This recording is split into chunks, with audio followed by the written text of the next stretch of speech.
Hey guys! Did you know that a lot of you who watch my videos aren't subscribed yet?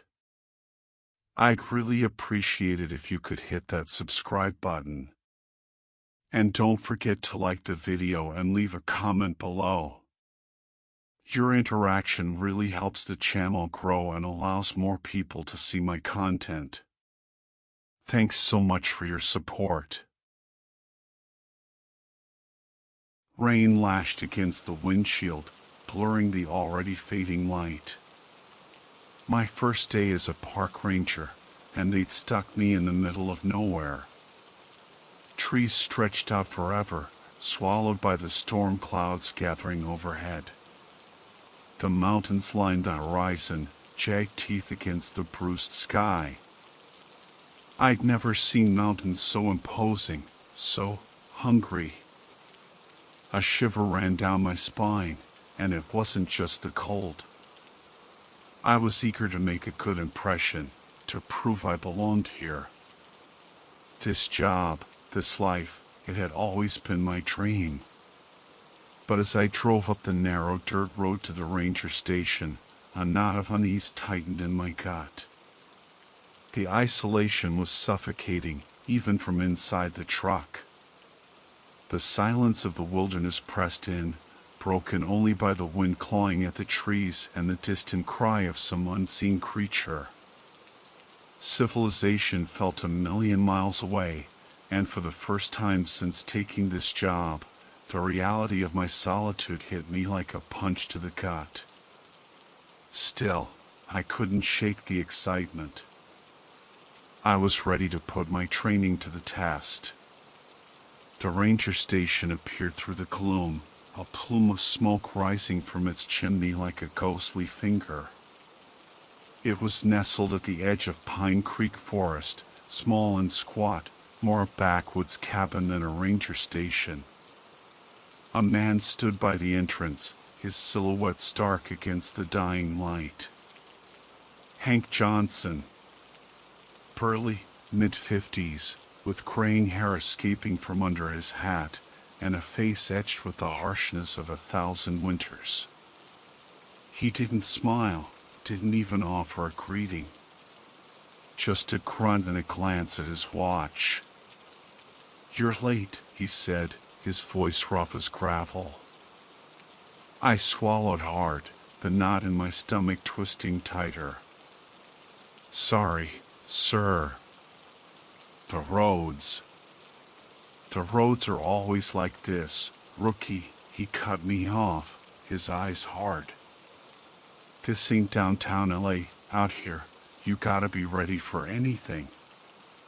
I nodded, feeling like a kid caught with his hand in the cookie jar. "Well, come on then," he said, jerking his head towards the station. "Don't just stand there gawking." Inside, another ranger sat in the corner, staring out the window at the approaching storm. Tall, broad-shouldered, with long black hair tied back in a ponytail. His face was in shadow, but I could sense a stillness about him, an unnerving calm. Hank didn't introduce him. The station was bare bones, a couple of desks, a gun safe, a kitchen, a radio room, and some bunks in the back. Hank tossed me a map.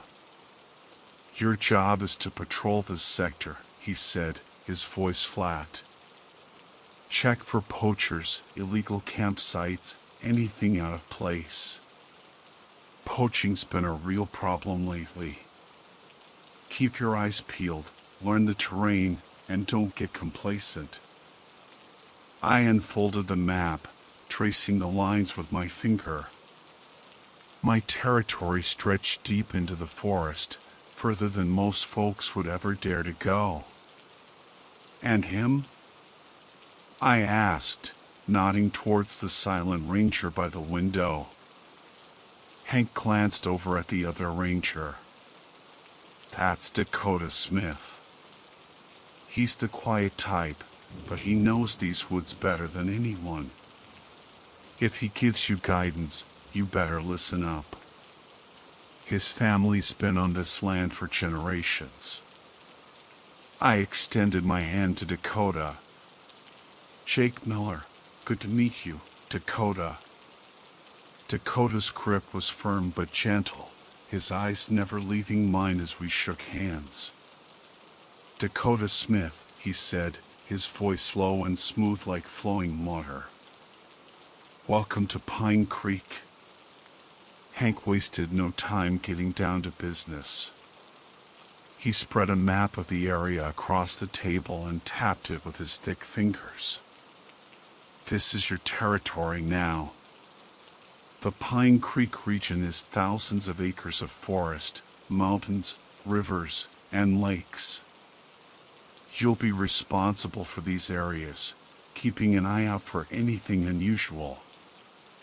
I nodded, trying to grasp the sheer scale of the territory.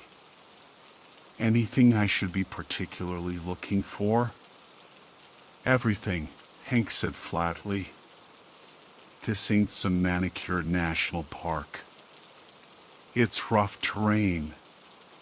Weather changes fast, animals aren't always friendly, and the nearest help is hours away. If you get in trouble out there, you're on your own. So don't get into trouble. His tone left no room for argument, and I nodded again. He wasn't exaggerating. The sheer remoteness of the place was starting to sink in. What about the poaching? I asked. Who's behind it? Hank leaned back in his chair, a grim look on his face. Locals, mostly. Some of them hunt for sport, some for money. Wolves, elk, bears, you name it. They know the forest better than we do, and they don't take kindly to us rangers poking around their business. I frowned. Sounds like it could get dangerous. It can, Hank said, then looked out the window, the muscles in his jaw tightening. But there's worse out there than poachers. His words hung in the air like a shroud, and a heavy silence fell over the room. Dakota glanced at Hank but remained silent. There was an unspoken tension between them, a silent conversation I couldn't decipher. Like what? I asked, breaking the tension. Hank's eyes flicked back to me, hard and cold. Just keep your wits about you, and don't go out there trying to be a hero. You'll only get yourself or someone else hurt. The first week of patrols was uneventful, thankfully. But even when nothing happened, the forest had a way of getting under my skin. The trees were like silent giants, their trunks dark and twisted, watching me with ancient eyes. Every rustle of leaves, every snap of a twig sent a jolt of fear through me. I was constantly looking over my shoulder, half expecting to see something lurking in the shadows. I kept telling myself it was just first week jitters, that I'd get used to it. Dakota accompanied me on a few of those early patrols, guiding me through the rougher parts of the terrain. He was a man of few words, but when he did speak, it was always to point out something I would have missed, a barely visible animal track, a hidden hole in the ground. His knowledge of the land was incredible. And even though he didn't say much, his presence was reassuring. There was a calmness about him, like he was connected to the forest in a way I couldn't understand. I felt safer with him by my side. One afternoon, we were hiking through a particularly dense part of the woods, and I couldn't help but ask him about his life, his story. My family's been here for centuries, Dakota said, his voice barely above a whisper. Long before the park, before the settlers. My people have always been the caretakers of this land. We know it's secrets. Secrets? I asked, intrigued. He paused, looking out at the trees with a faraway look in his eyes. The land remembers. It has its own memory, its own spirits. There are more things out here than just men and animals. A shiver ran down my spine, and I wasn't sure if he was serious or if it was just folklore, some kind of metaphor. But there was something in his voice, so matter-of-fact, that made me believe him. That evening, back at the station, I couldn't shake the feeling of being watched. Every shadow seemed to hold a hidden figure, every gust of wind carried whispers. My nerves were already frayed, and Dakota's words hadn't helped. I tried talking to Hank about it, about what Dakota had said about more things being in the forest than just men and animals. He just brushed it off. "Ah, that's just first week jitters," he said. "The forest can get under your skin if you let it. Just stick to your patrols and don't go looking for trouble." We all felt like that when we were new. And don't go listening to any of Dakota's superstitions. The guy knows his stuff, but he can get a little carried away sometimes. I wanted to believe Hank, but the unease gnawed at me, a constant whisper in the back of my mind. A few days later, I was out on patrol alone, covering the western section of the forest. The day was overcast, the clouds hanging low and heavy, casting a dull gray light over everything. The air was thick with the scent of damp earth and pine needles, and the forest was eerily quiet. Even the usual sounds of birds and squirrels were gone. I vaguely remembered something from my training about animals going silent before, something bad. As I made my way through a clearing, I spotted something unusual near the tree line. At first, I thought it was just a pile of leaves, but as I got closer, I realized it was the mangled remains of an animal. My blood ran cold. It was a deer, or what was left of one. It had been ripped apart, its flesh torn and shredded in a way that made my stomach churn. The bite marks were massive, jagged, unlike anything I'd ever seen before. I'd seen wolf kills, and this wasn't like that. This was savage, brutal, like whatever had killed this deer had enjoyed it. The ground around the carcass was a mess, the grass flattened and trampled like there'd been a fight. But it was the tracks that really got to me. They were huge, way bigger than any wolf or bear, and the shape, it was wrong. The toes were long, almost like claws, and they dug deep into the soil, leaving deep impressions. I stumbled back, my hand instinctively going to the radio on my belt. "Hank," I said, trying to keep my voice steady. "I found something. Looks like a poaching site, maybe, but something's not right." "What do you mean, not right?" Hank's voice crackled over the radio. "The animal, it's been torn apart. And the tracks. I've never seen anything like them. They're freaking huge." There was a long silence on the other end, and when Hank finally spoke again, his voice was tight. "Where are you?" "About a mile west of the old logging road, near the clearing." "Head back to the station. Now!" The urgency in his voice sent a shiver down my spine, and I didn't hesitate. As I turned to go, I caught a flicker of movement out of the corner of my eye. Something was moving between the trees, fast, too fast. I froze, my eyes scanning the dense undergrowth, but whatever it was had vanished. I stood there for what felt like forever, my heart pounding in my ears. The feeling of being watched clung to me like a spider web as I hurried back to the station. Hank was waiting for me at the door, his face grim. "Show me," he said, grabbing his rifle. We headed back into the forest, my nerves still shot. When we reached the clearing, I showed him the carcass and the tracks. Hank knelt down, studying them in silence. He didn't say a word for a long time, just stared at the ground with a deep frown. Finally, he stood up. "Could be a bear," he said, but his voice lacked conviction. "Bears don't leave tracks like that," I said, my voice barely a whisper. Hank gave me a sharp look, but before he could say anything, Dakota pulled up in his truck.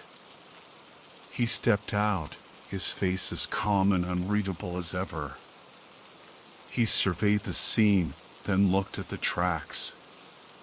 "That's no grizzly," Dakota said quietly. "That's something else." Hank's jaw tightened, and he exchanged a look with Dakota. They were keeping something from me, something they both knew but didn't want to say.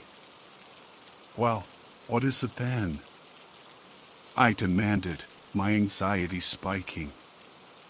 Dakota glanced at me. "We should head back. It's getting dark." His tone was firm, leaving no room for argument. We walked back to the station in silence, the weight of the unknown heavy on my shoulders. That night, after Hank had turned in, I found myself sitting in the kitchen with Dakota. The wind howled outside, rattling the windows, and the fire crackled in the hearth. "What's really out there?" I asked, my voice barely above a whisper. Dakota didn't answer right away. He stared into the fire, his dark eyes reflecting the dancing flames. Finally, he spoke, his voice low and steady. "You ever heard of the Wendigo?" I frowned. "Wendigo? That's like an old Native American legend, right?" "It's an old legend, yes," Dakota said, his gaze fixed on the fire. "A spirit of the forest. Some say it was once a man, a hunter who got lost and resorted to cannibalism to survive. But in doing so, he became something else, something cursed. The Wendigo is a creature of hunger, always starving, always hunting. It craves flesh, and once it tastes it, it can't be stopped." A chill crawled up my spine, but I forced myself to stay calm. "So you're saying that's what's out there?" Dakota's expression was grave. "I don't know for sure, but there are stories. The Wendigo can mimic voices, lure people into the woods. It's fast, unnaturally fast. And once it sets its sights on you, it won't stop until it's fed." I swallowed hard, the hairs on the back of my neck prickling. "And if it finds you?" Dakota's gaze was unwavering. "You run. You don't stop. You don't look back. And you pray it loses interest."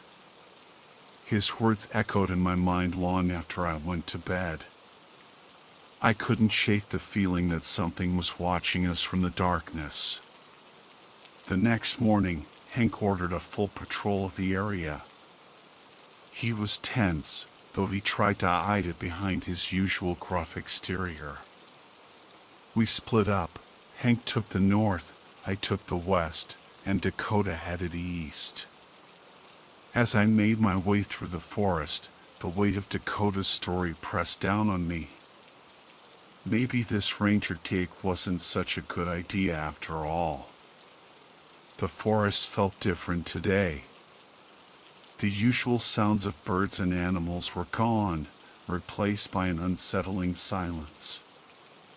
Every step I took seemed to echo through the trees, the crunch of twigs under my boots amplified tenfold. The wind carried the faint scent of something rotten, something that made my stomach churn. I was constantly scanning the trees, searching for any sign of movement. My nerves were frayed, every shadow a potential threat, every gust of wind a whisper of something sinister. The deeper I went, the denser the forest became, the branches overhead intertwining like skeletal fingers. Then I heard it. A low, guttural growl, so deep it seemed to vibrate in my chest. It was faint, almost imperceptible, but it sent a jolt of fear through me. I froze, my hand instinctively reaching for the gun on my hip. I listened, straining to hear it again. Silence. Then, from somewhere behind me, the sound of something moving through the undergrowth. It was fast, impossibly fast. I spun around, my heart pounding, but there was nothing there. Just the silent, watching trees. I took a step back, my grip tightening on my gun. The growl came again, louder this time, closer. I turned, my heart hammering in my chest, and saw it. A shadow, long and gaunt, darting between the trees with unnatural speed. I couldn't see it clearly, just glimpses of pale skin, long limbs, and eyes that glowed with an eerie light. It moved with an inhuman grace, its body almost serpentine as it weaved through the trees. And then, just as quickly as it had appeared, it vanished. My heart was pounding so hard I thought it might burst. I stood frozen, my breath coming in ragged gasps, my gun drawn but useless in my trembling hand. I thought about calling out to Hank or Dakota, but something told me that making noise would only attract it. What happened? Hank asked, his voice tight with worry. I told them everything, the growl, the creature, the voice mimicking Hank's. As I spoke, Dakota's expression grew serious, his eyes narrowing in thought. Hank, however, remained silent, his jaw clenched. When I finished, a heavy silence filled the room. Finally, Dakota spoke. "You encountered it, the Wendigo," he said, his voice low. Hank shot him a sharp look. "Don't start with that nonsense." "It's not nonsense," Dakota insisted, his tone firm. "You saw the tracks, Hank. You heard the voice yourself, once. You know what's out there. You've always known." I looked between them, confusion and fear swirling inside me. "What's going on? What are you talking about?" Hank let out a weary sigh, rubbing a hand over his face. "Yeah, I heard a voice once, calling me," he admitted, his voice heavy with reluctance. "But it's just an old legend." A cold knot formed in my stomach. "And it's hunting me?" Dakota nodded. "It's been here long before the park, before any of us. It's a part of this land, tied to it. And once it sets its sights on you—" He didn't finish the sentence, but the unspoken threat hung in the air. I swallowed hard, my mouth dry. "So what do I do?" Hank and Dakota exchanged a long, tense look. Finally, Dakota spoke. We stick together. For a few days, until we figure this out. The days that followed were a blur of fear and paranoia. Every patrol was a test of my nerves, every rustle of leaves or snap of a twig sending my heart racing. The Wendigo was out there, watching, waiting, and I knew it wouldn't stop until it had me. But I wasn't going to make it easy. I wouldn't be caught off guard again. One night, after a particularly tense day, I sat with Dakota by the fire.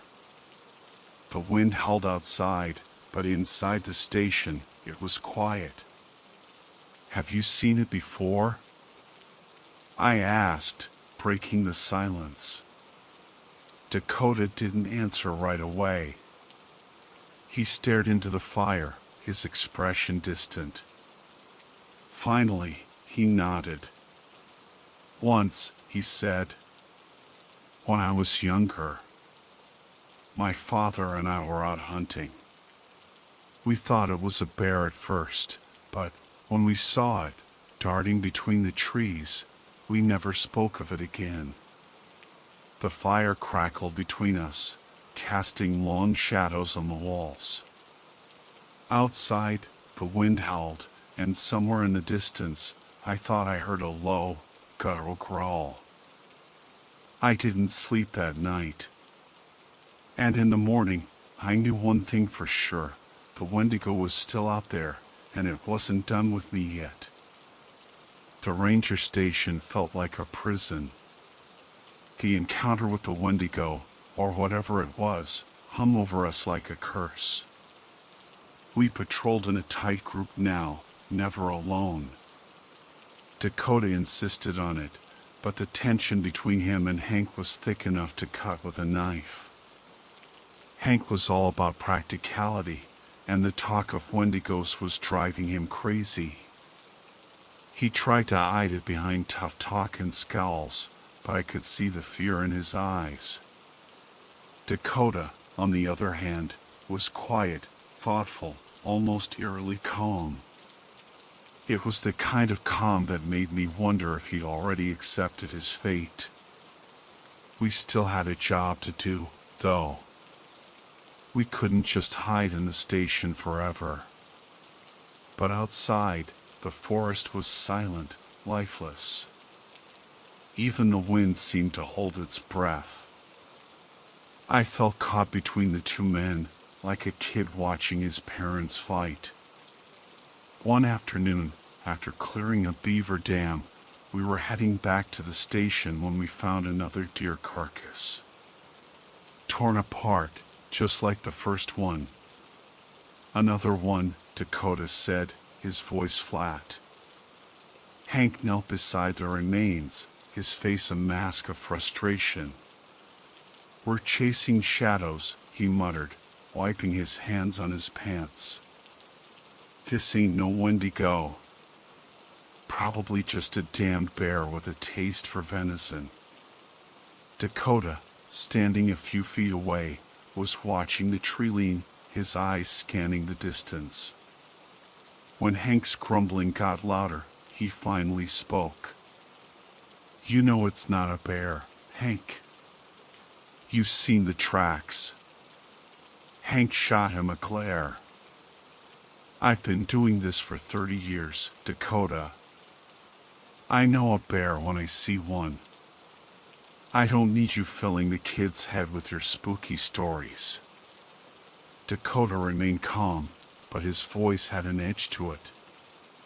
"This isn't about stories, Hank. It's about survival. The Wendigo is real, and it's hunting us."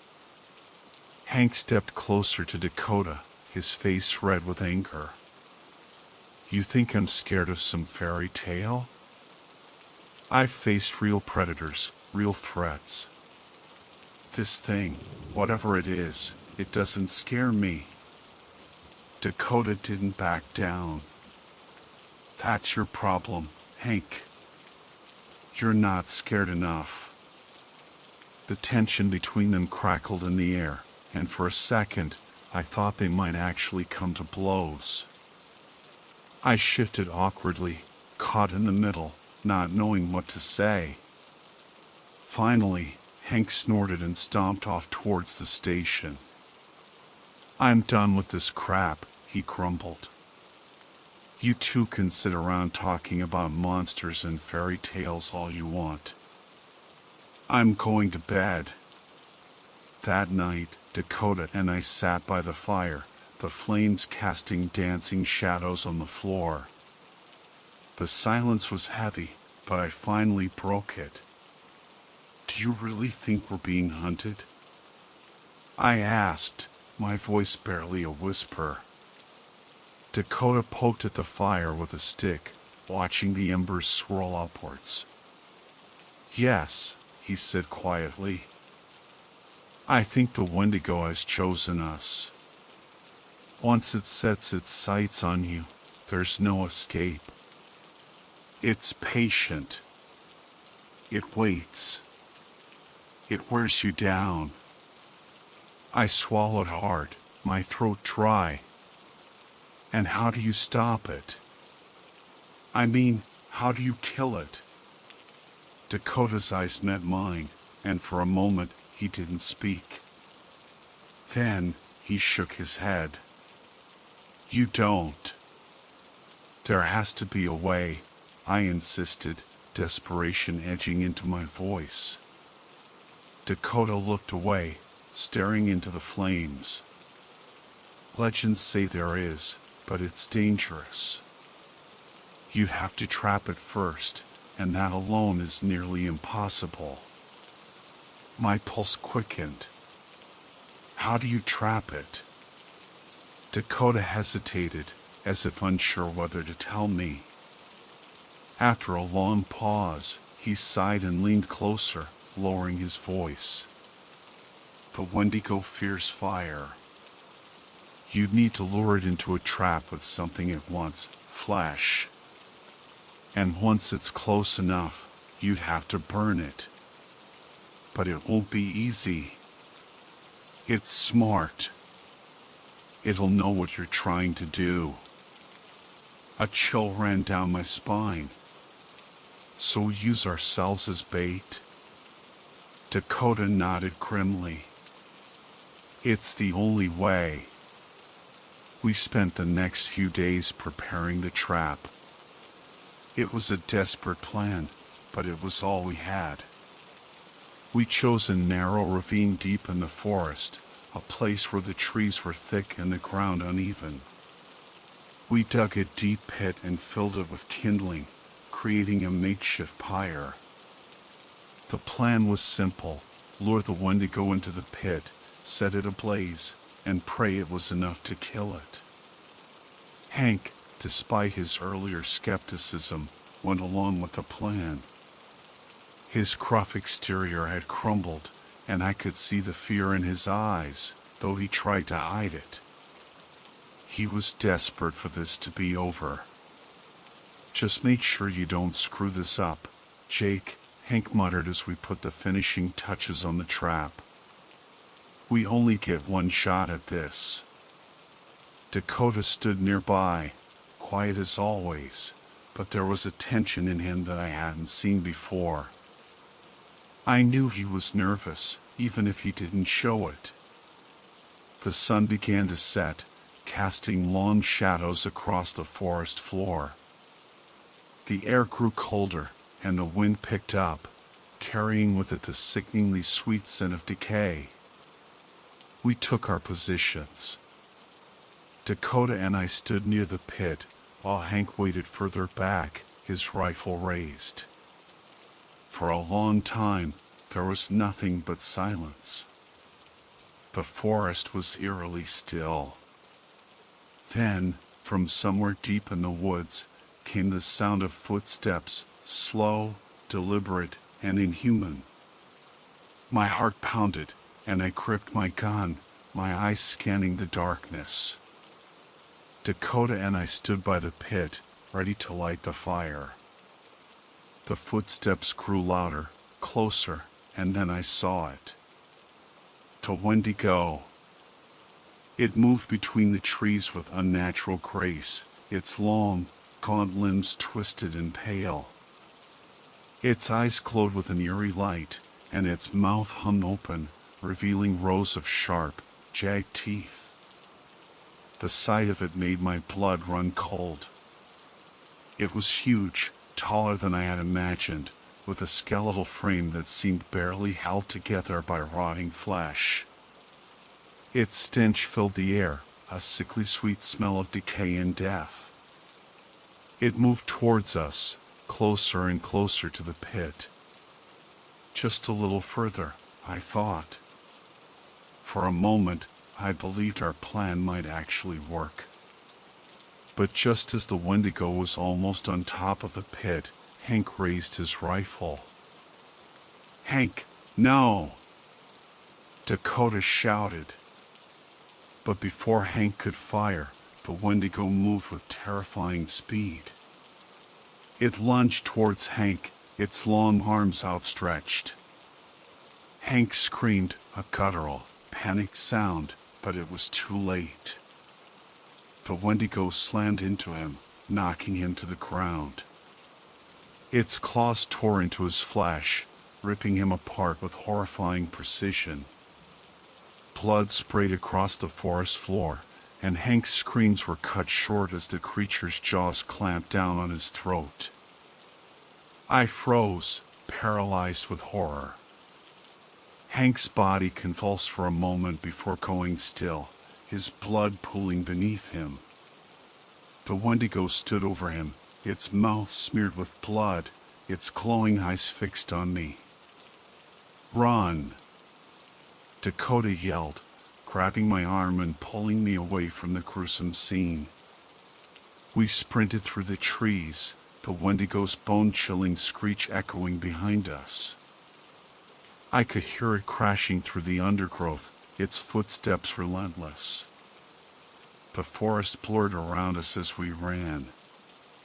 My lungs burned, my legs ached, but I didn't dare slow down.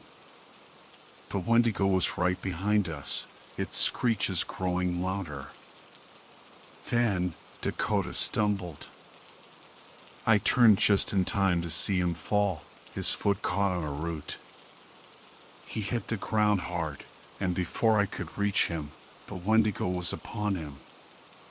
"Go!" Dakota shouted, his voice hoarse.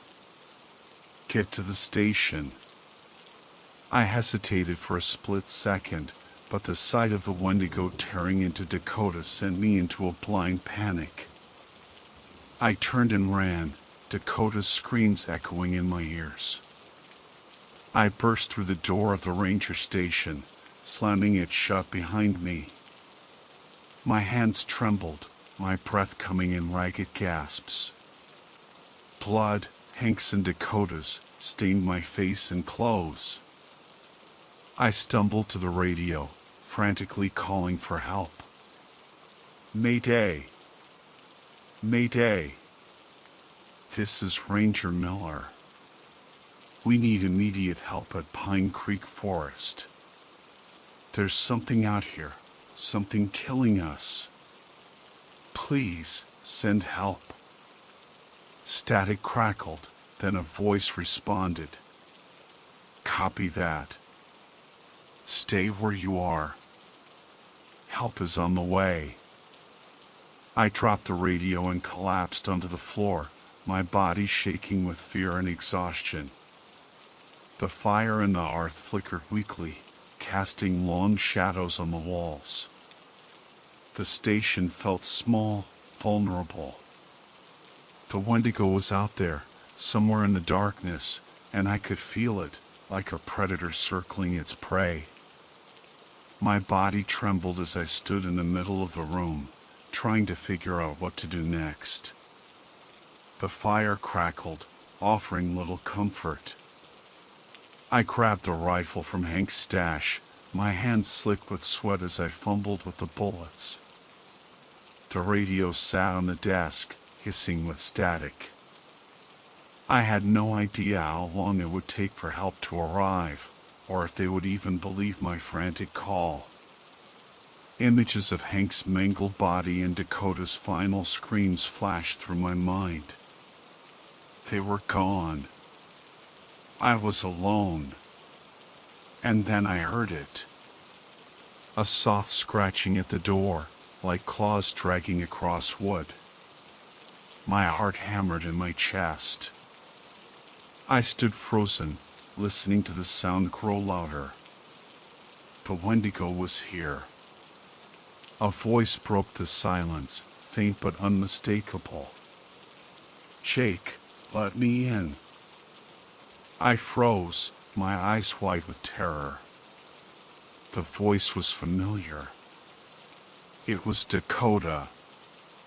"Jake." The voice pleaded. "Please, help me. It's out here. I'm hurt. Let me in." I wanted to believe it was him. God, how I wanted to believe he had somehow survived. But I knew the truth. Dakota was dead. I had seen it happen. And now, the Wendigo was using his voice to lure me outside. Tears welled up in my eyes as I backed away from the door, clutching the rifle to my chest.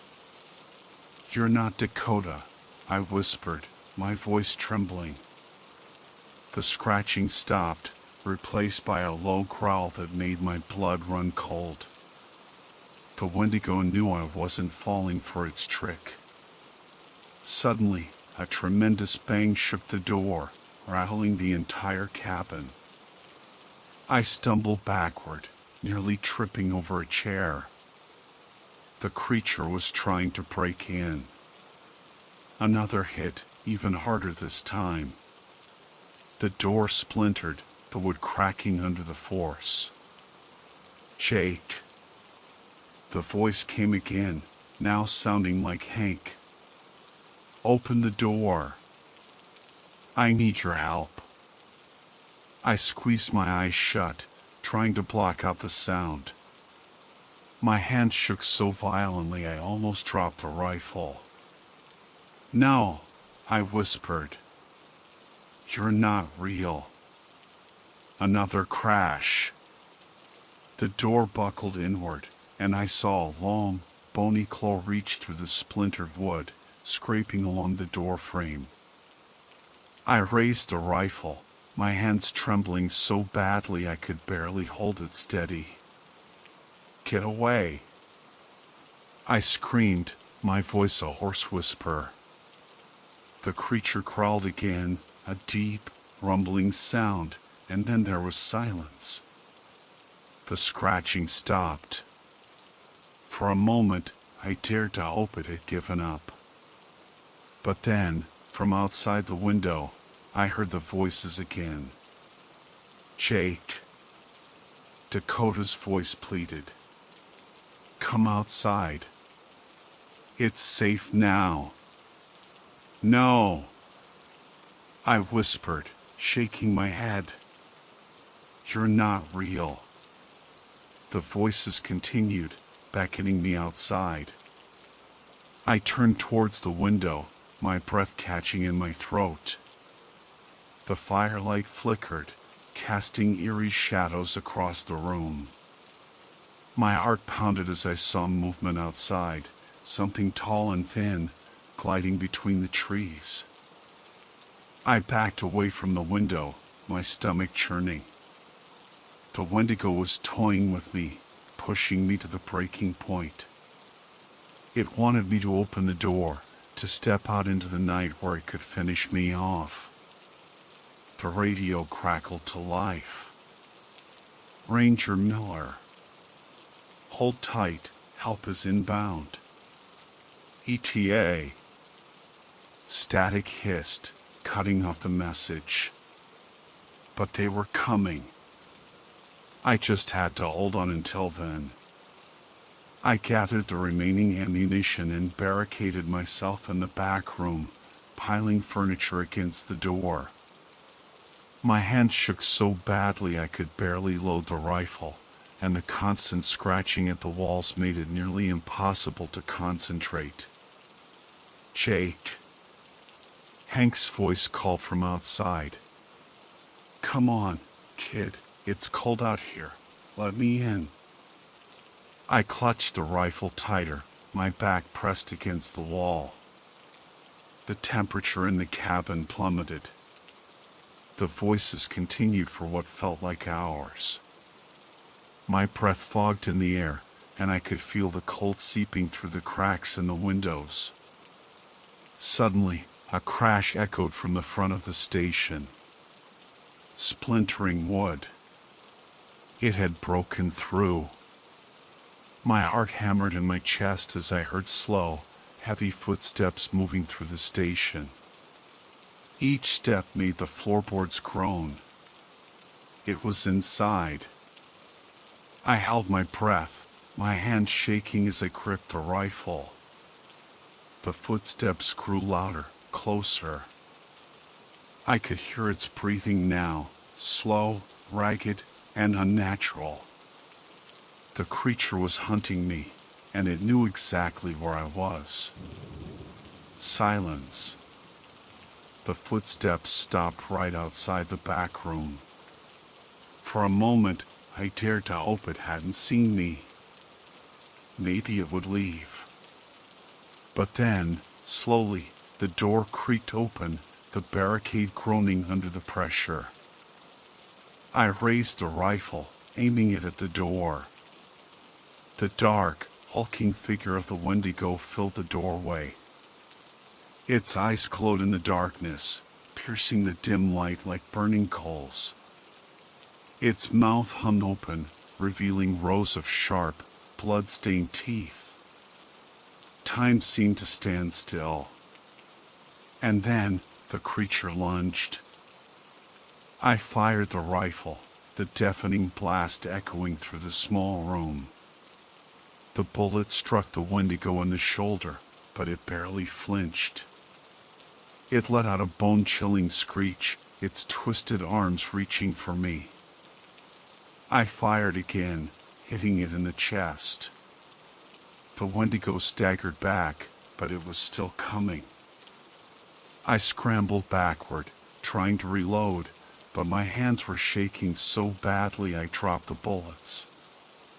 The Wendigo lunged, its claws slashing at me.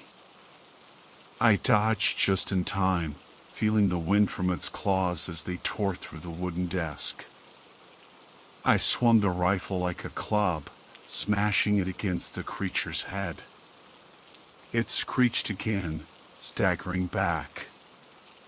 I used the opportunity to grab more bullets and reload, my heart pounding as the creature recovered. Just as I raised the rifle to fire again, I heard the faint thrum of a helicopter in the distance. The Wendigo seemed to sense the approaching rescue as well. It turned its head towards the window, its glowing eyes narrowing. The sound of the helicopter grew louder, and for the first time since the nightmare began, I felt a flicker of hope. The creature let out one final, ear-splitting screech before it turned and bolted out of the room, disappearing into the darkness. I collapsed to the floor, my body trembling with adrenaline and exhaustion. Cold air rushed in through the shattered door, but I didn't care. Within minutes, the helicopter landed outside the station. Park rangers and state troopers rushed inside. They found me huddled in the back room, clutching the rifle, my eyes wide with shock. "Are you okay?" one of them asked, kneeling beside me. I nodded, though I wasn't sure I believed it myself. I was alive, but barely. The others. Hank, Dakota, they were gone. As they helped me to my feet, I glanced back at the forest, half expecting to see the glowing eyes of the Wendigo watching me from the trees. But there was nothing. Just darkness. They transferred me to a new post near Billings, a far cry from the isolation of Pine Creek. This area was more populated, filled with tourists and families enjoying the safety of a well-maintained park. It was supposed to be a fresh start, a way to leave the horrors of Pine Creek behind. But the truth is, you never really escape something like that. The Wendigo might be gone, but it still haunted me. Every rustle of leaves, every gust of wind, sent shivers down my spine. Some nights, when I'm alone, I can still hear the voices of Dakota and Hank calling out to me from the darkness. Sometimes I even swear I see something moving between the trees, just out of sight. But I know better than to investigate. I do my best to stay away from the deep woods. Once the Wendigo chooses you, it never really lets you go.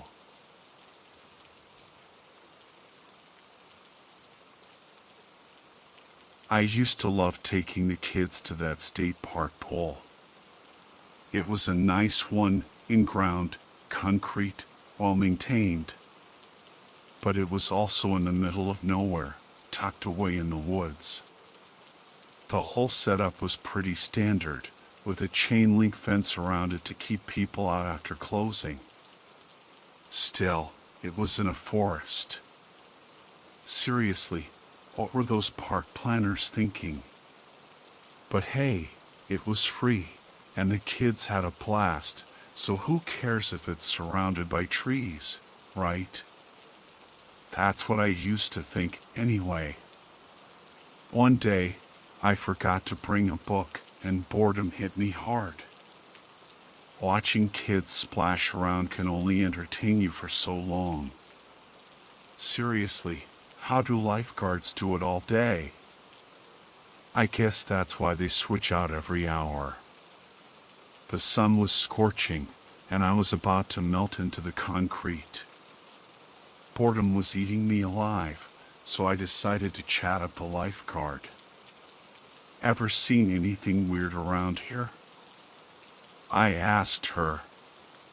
She glanced at me, those lifeguard eyes sizing me up before flitting back to the swimmers. You really want to know? She asked, her voice low. Sure, I said.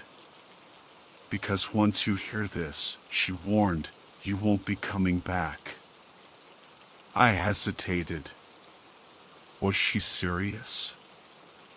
I chuckled, trying to figure her out. She was young, maybe just out of high school, probably had some story about a wild party or a near drowning.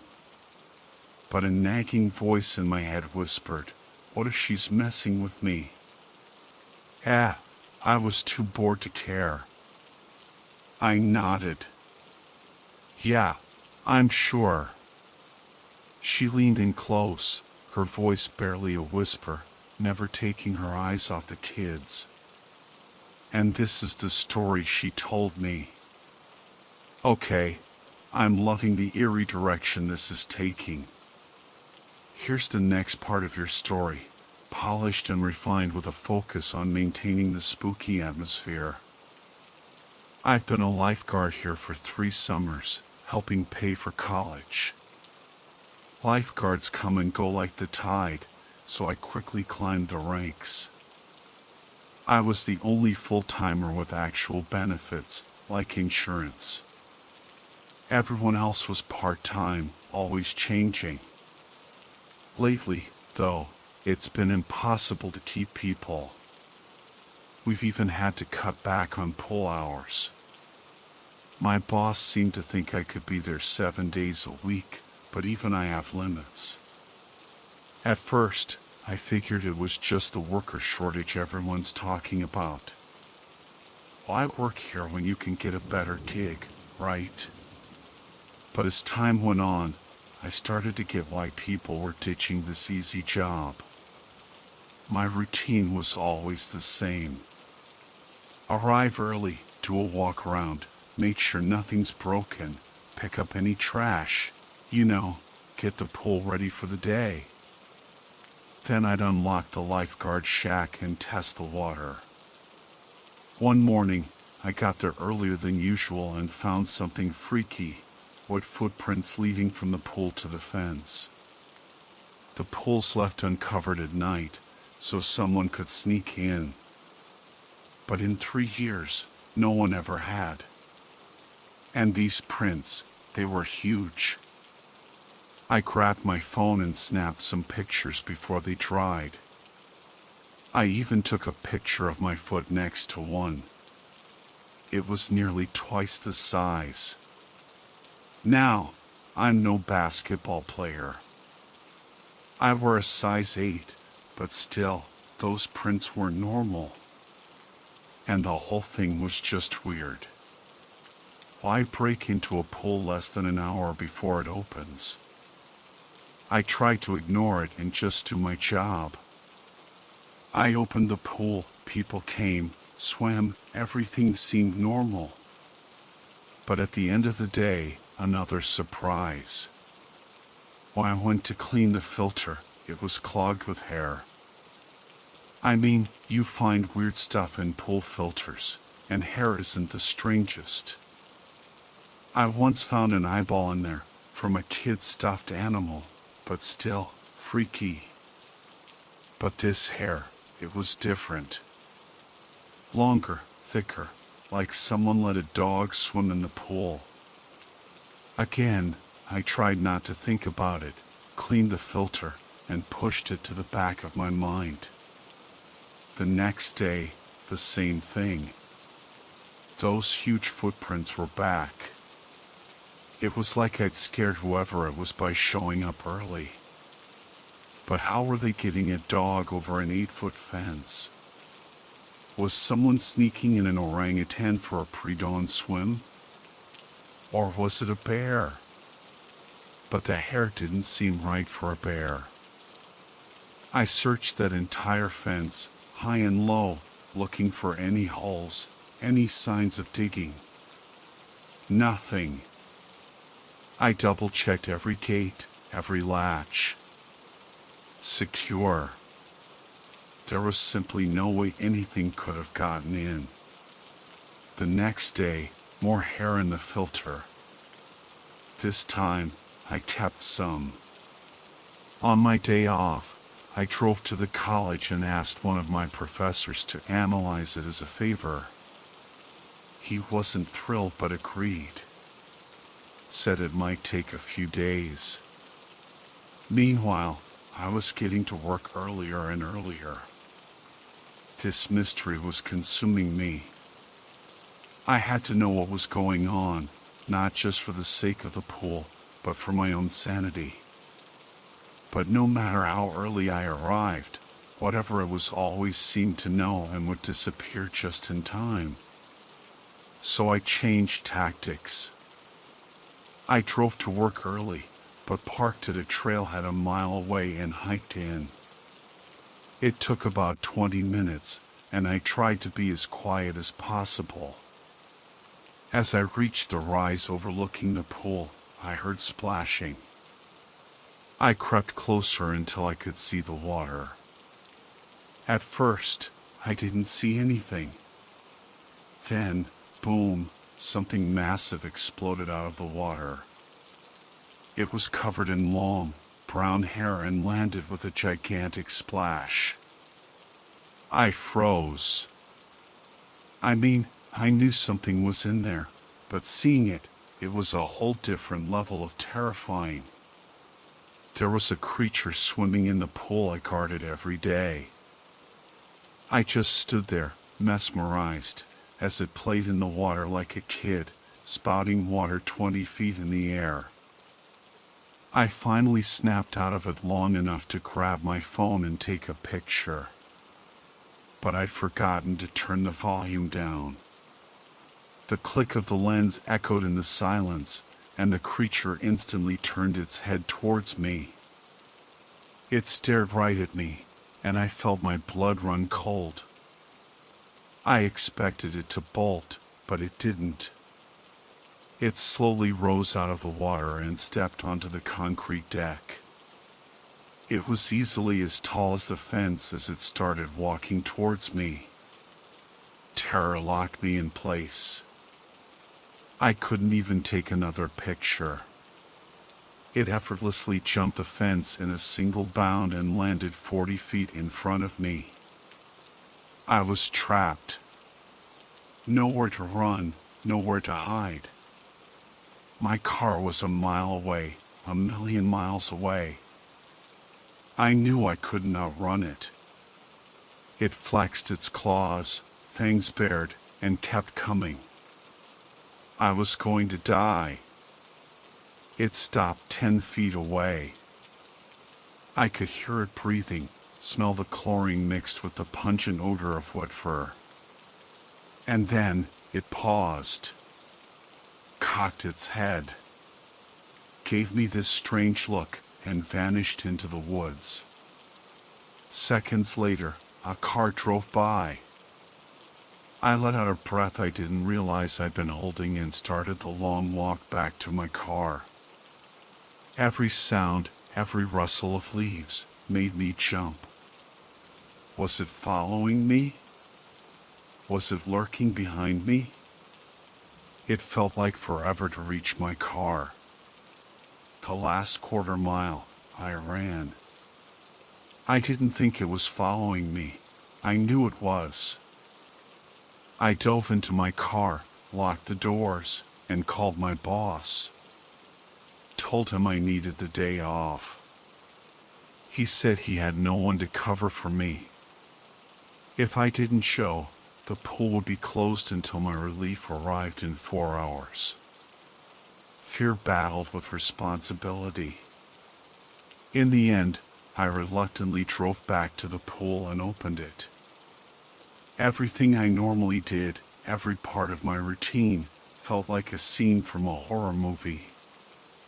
Every corner I turned, I expected to be attacked. Every time I was out in the open, I felt eyes on me. When people started arriving, I felt a little safer, but as I scanned the swimmers, I was also scanning the trees, searching for that monster. Would it attack even with people around? I thought about Jaws.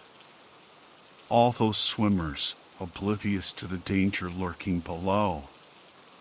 Were these people about to share the same fate? When my shift finally ended, I was completely drained.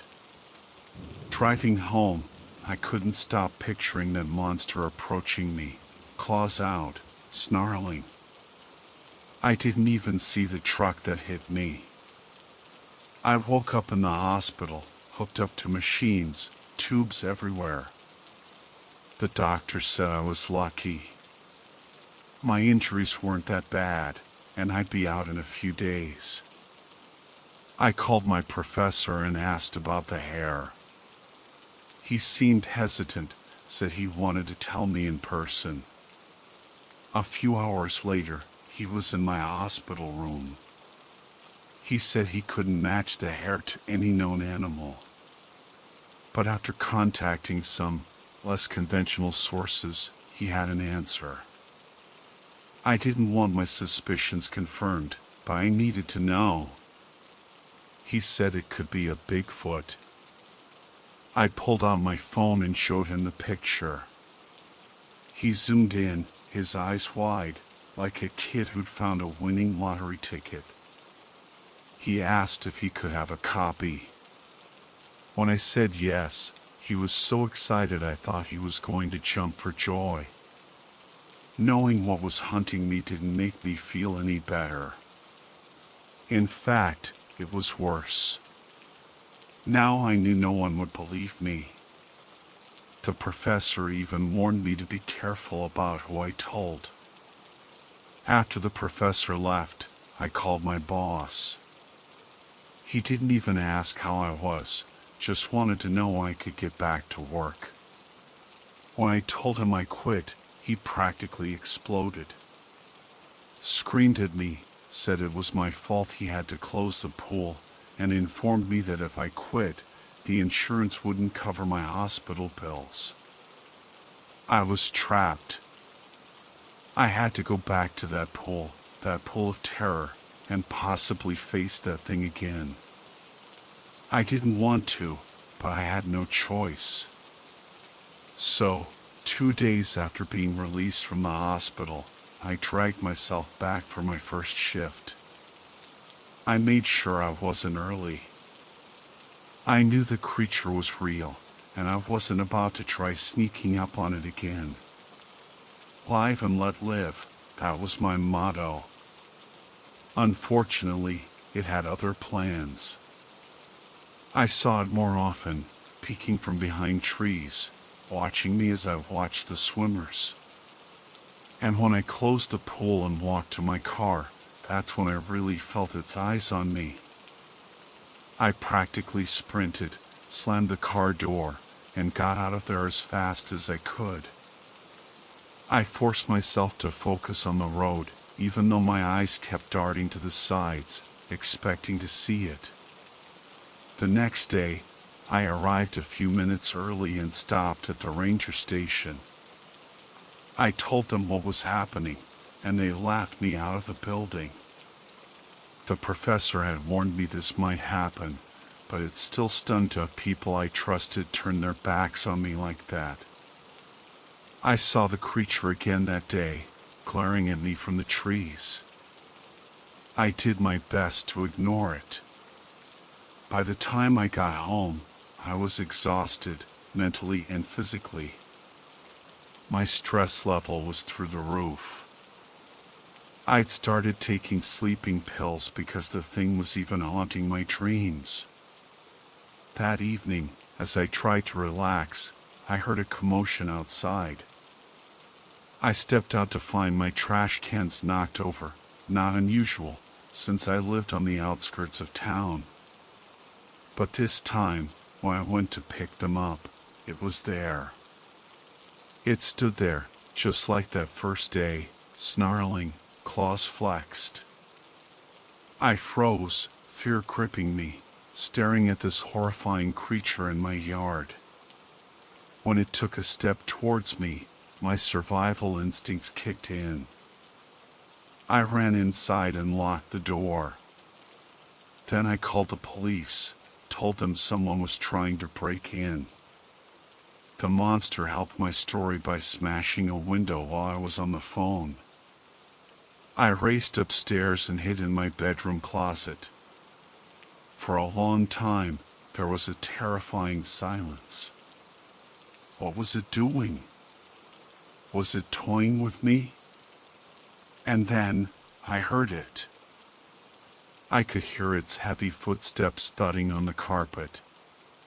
It was slowly searching for me, moving through the downstairs. Then I heard the footsteps on the stairs, slowly, methodically coming towards my bedroom. They stopped outside my door. I could hear it moving around, walking around my bed, then over to the closet. It stood there for a long moment, doing nothing. My breath quickened. Sweat trickled down my face. I pictured the bloody end of my life in gruesome detail. The door swung open, and I screamed. "Ma'am, it's all right," a voice said. I opened my eyes to see a police officer. I blinked, making sure he was real, then threw myself into his arms. He held me for a moment, then pulled away. "Are you all right?" he asked. I couldn't answer. My voice was stuck. It took a few minutes to form words. "Is it gone?" I finally managed to ask. "I didn't see anyone," he said, "and I searched the whole house." I nodded numbly, not really hearing him. He said all they could do was patrol the area more often. Then he left, leaving me alone with my terror. There was no way I was sleeping anytime soon. I stayed up all night watching movies. Mostly comedies, anything but horror. but when it was time for work, I wasn't ready. I called my boss and told him I was sick, but he wasn't buying it. He demanded I come in. I grabbed an extra-large coffee on the way, wondering how I was going to stay awake, let alone watch for swimmers. When I got there, the answer was waiting for me. As I started my routine, I starting to the trees, I saw something floating in the pool. It took all my courage not to run back to my car and never return. I slowly approached and saw it was a deer. Or at least, what was left of one. Its throat was slashed, and blood was pooling in the water around its body. But what was even more disturbing was the drawing on the concrete. I walked closer and looked. I immediately clapped my hand over my mouth and stumbled back. It was a star inside a circle, drawn in the deer's blood. I snapped a picture with my phone and sent it to my boss. "Very funny," he replied. I told him it wasn't a joke and sent pictures of the deer in the water. He accused me of staging it all so I wouldn't have to work. I almost told him who, or what, was responsible, but I bit my tongue. "Wait there," he said. "Don't open the pool." I put out the closed sign and covered the pentagram with a tarp. When people started showing up to swim, I apologized and told them we were closed for repairs. A few asked what kind of repairs, and I mumbled something about a filter problem. When my boss arrived, he was furious. He stomped around, staring at the deer and the blood in disbelief. He screamed at me, saying the pool would have to be drained and cleaned, and threatened to make me pay for it. I told him I had nothing to do with it, and if he tried to blame me, I'd call the police and press charges for harassment. That seemed to calm him down a bit. "Get that blood off the concrete," he ordered, while I start draining the pool. Scrubbing did nothing. I found an old pressure washer we used to clean the buildings and tried that. It worked, thankfully, which pleased my boss since he wouldn't have to pay for sandblasting. All this time, I kept glancing at the woods, looking for my hairy stalker. I caught glimpses of him a few times, but I knew he'd mostly left. I wondered why he'd killed the deer and made that symbol. Did he even know what it meant? After a long day of cleaning and listening to my boss complain, I finally got in my car, exhausted. As I drove home, I saw the monster on the side of the road. I was tempted to run it over, but I didn't think my car would survive. Just as I was about to pass him, I saw he was holding a deer by its neck and legs. To my horror, he threw it at my car. Time seemed to slow down. I had no time to react.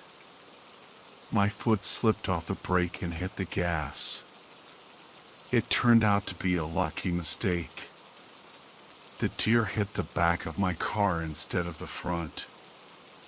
I'm convinced he was aiming for my windshield. I didn't stop. I kept driving. Only when I got home did I check the damage. There was a huge dent in the back, but the car was still drivable. If I hit the brakes, it would have totaled my car, or worse, gone through the windshield and killed me. I shuddered. This monster was actively trying to kill me. What had I done to deserve this? I thought back to the first time I saw the footprints, replaying everything that had happened. It hit me. He'd seen me taking pictures of him, and that seemed to enrage him. I had a radical idea.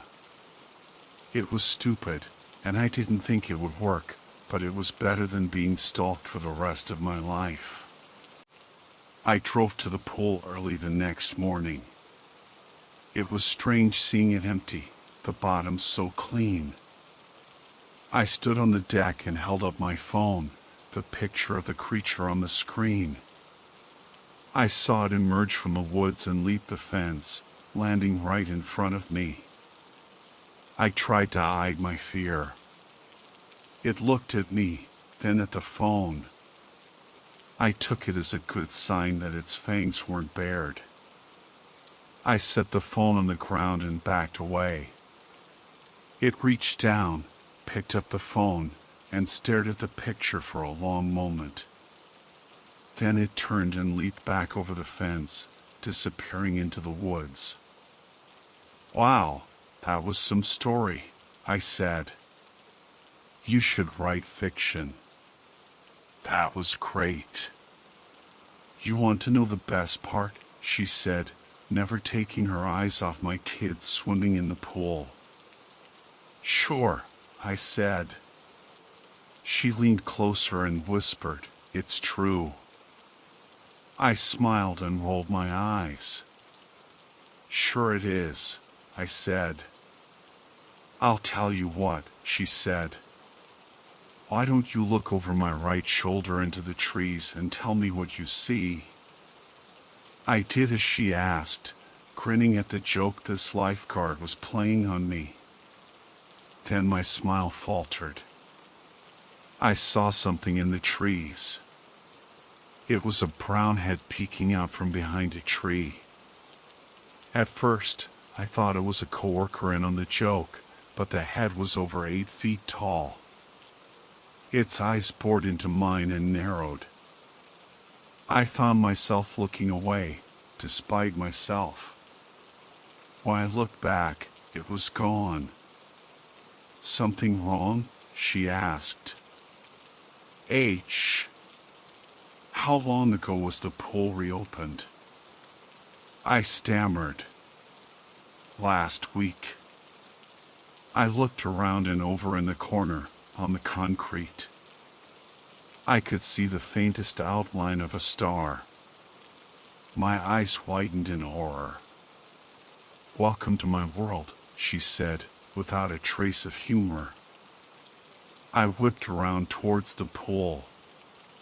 "Come on, kids, we're leaving," I yelled. "Ah, Dad, we haven't even been here an hour," they complained. "Why do we have to go?" I looked at the lifeguard, then glanced up into the trees. "It's not safe," I said, my voice trembling. I loaded up the car with 3 grumpy kids and headed home. The whole way, I kept glancing into the woods. And I swear, I saw the woods glance back.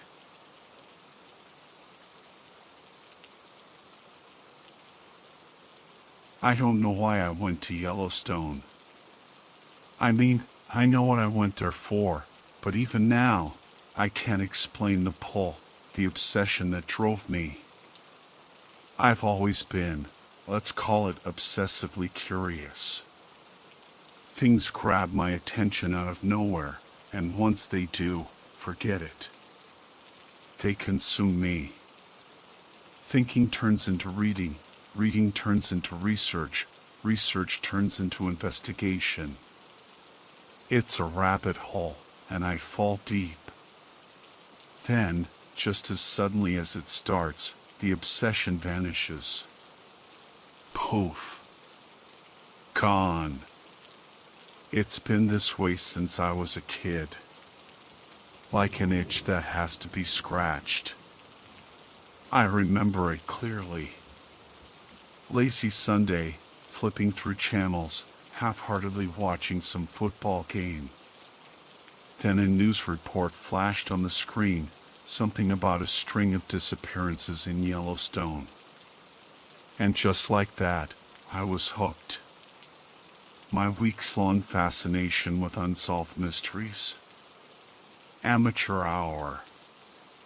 This was the real deal. Hindsight is 20/20, right? I had no clue I was setting off on a path that would lead me to a terrifying truth. 3 weeks. 100 videos, a stack of books, endless scrolling through forums and threads. And I was hooked. Those missing 411 cases, they had me. I'd be surprised if anyone reading this hasn't heard of David Paulides and the missing 411 phenomenon. But for those who haven't, here's the gist. A disturbing number of people vanish in national parks. And I mean vanish. We're talking 2,000. That's more than everyone in the North Tower on September 11th. 2,000 people gone without a trace. Too many are never found.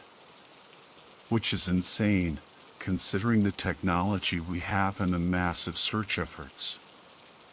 But the ones who are found, that's where it gets even weirder. Kids found miles from where they disappeared, further than even survival experts could travel. Bodies turning up in places already searched a dozen times. Search dogs losing the scent. People found with no shoes, or just their shoes. Bodies with injuries like they fell from a cliff, but there's no cliff nearby. It's a long list of bizarre details. 3. The military gets involved way too often. They're effective, sure, but they're not search and rescue. They're trained to kill, not find lost hikers. 4. The National Park Service gets super shady when you ask questions. Which makes a lot of people think there's a cover-up. Being the obsessive guy I am, I started digging. What were the theories? What the hell was going on? The speculation is endless. Rich psychos on hunting trips, aliens, Bigfoot, parallel universes, you name it. And as wild as some of them sound, with a little digging, they start to seem possible. But as I dug through the endless stories and theories, one stood out. Feral people. The idea is that during the Great Depression, maybe even earlier, families escaped into the wilderness to get away from poverty. Generations of isolation and inbreeding turned their descendants feral, hostile, incapable of rational thought, masters of survival with an intimate knowledge of the land, and with access to an endless supply of resources in the protected parks, including other humans. Hikers wouldn't just be food, they'd be walking treasure troves. Can you imagine how valuable a water bottle would be to a caveman? A fishing rod? It'd be like finding a winning lottery ticket. The theory goes that the Park Service knows about these feral people, but they're too dangerous to hunt down.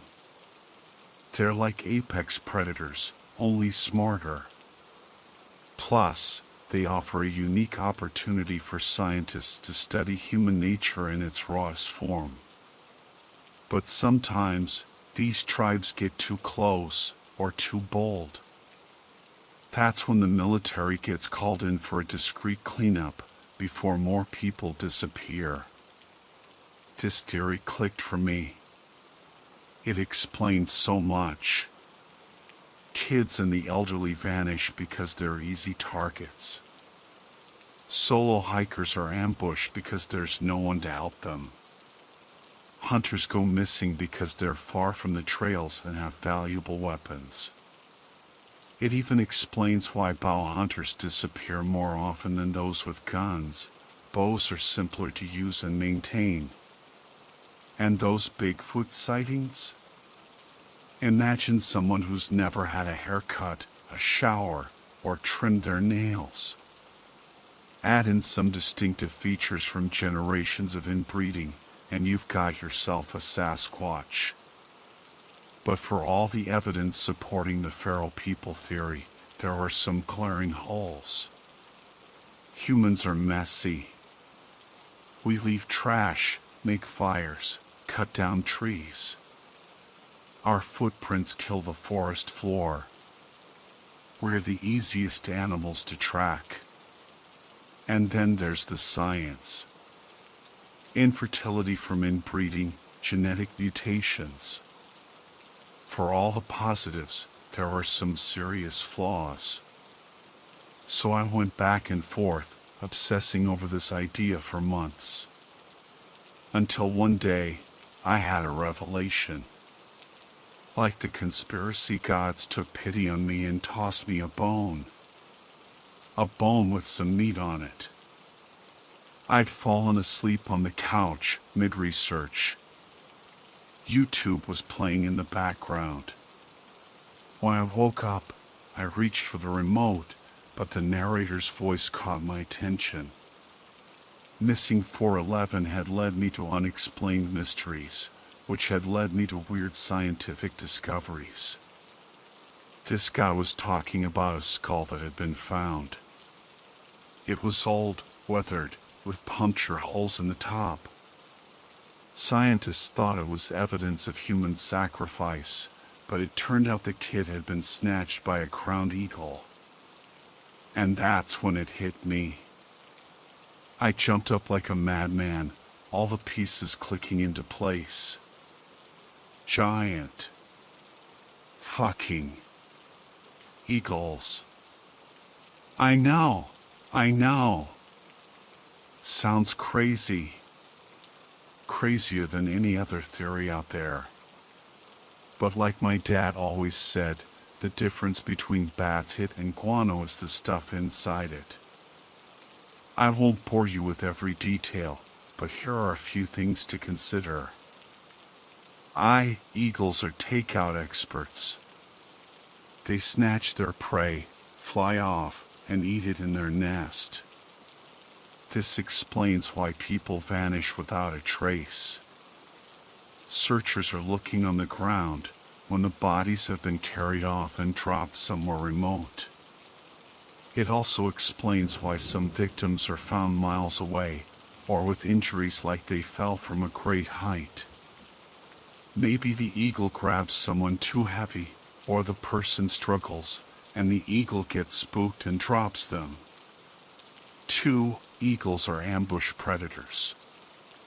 They perch high up and swoop down when they see a tasty meal. This explains why lone hikers disappear from trails.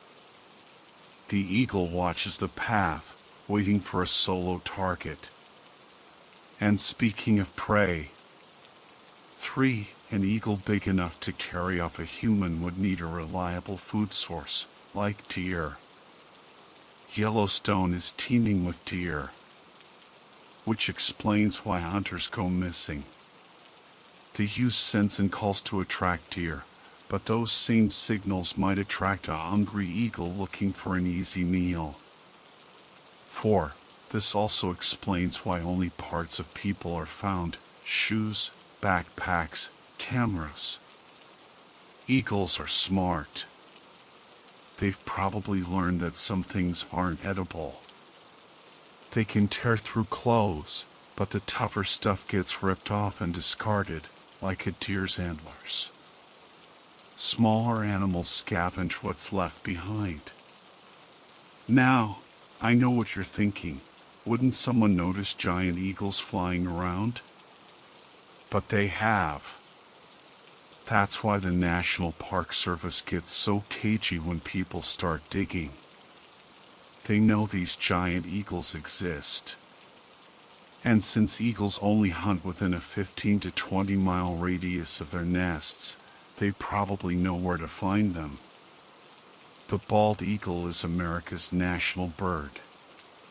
But by 1963, there were only 400 nesting pairs left. Why? Because people were shooting them out of the sky. Not for food or feathers, but just to see them up close. So do you think for a second that there wouldn't be 1,000 rednecks with shotguns out there if they knew about giant eagles?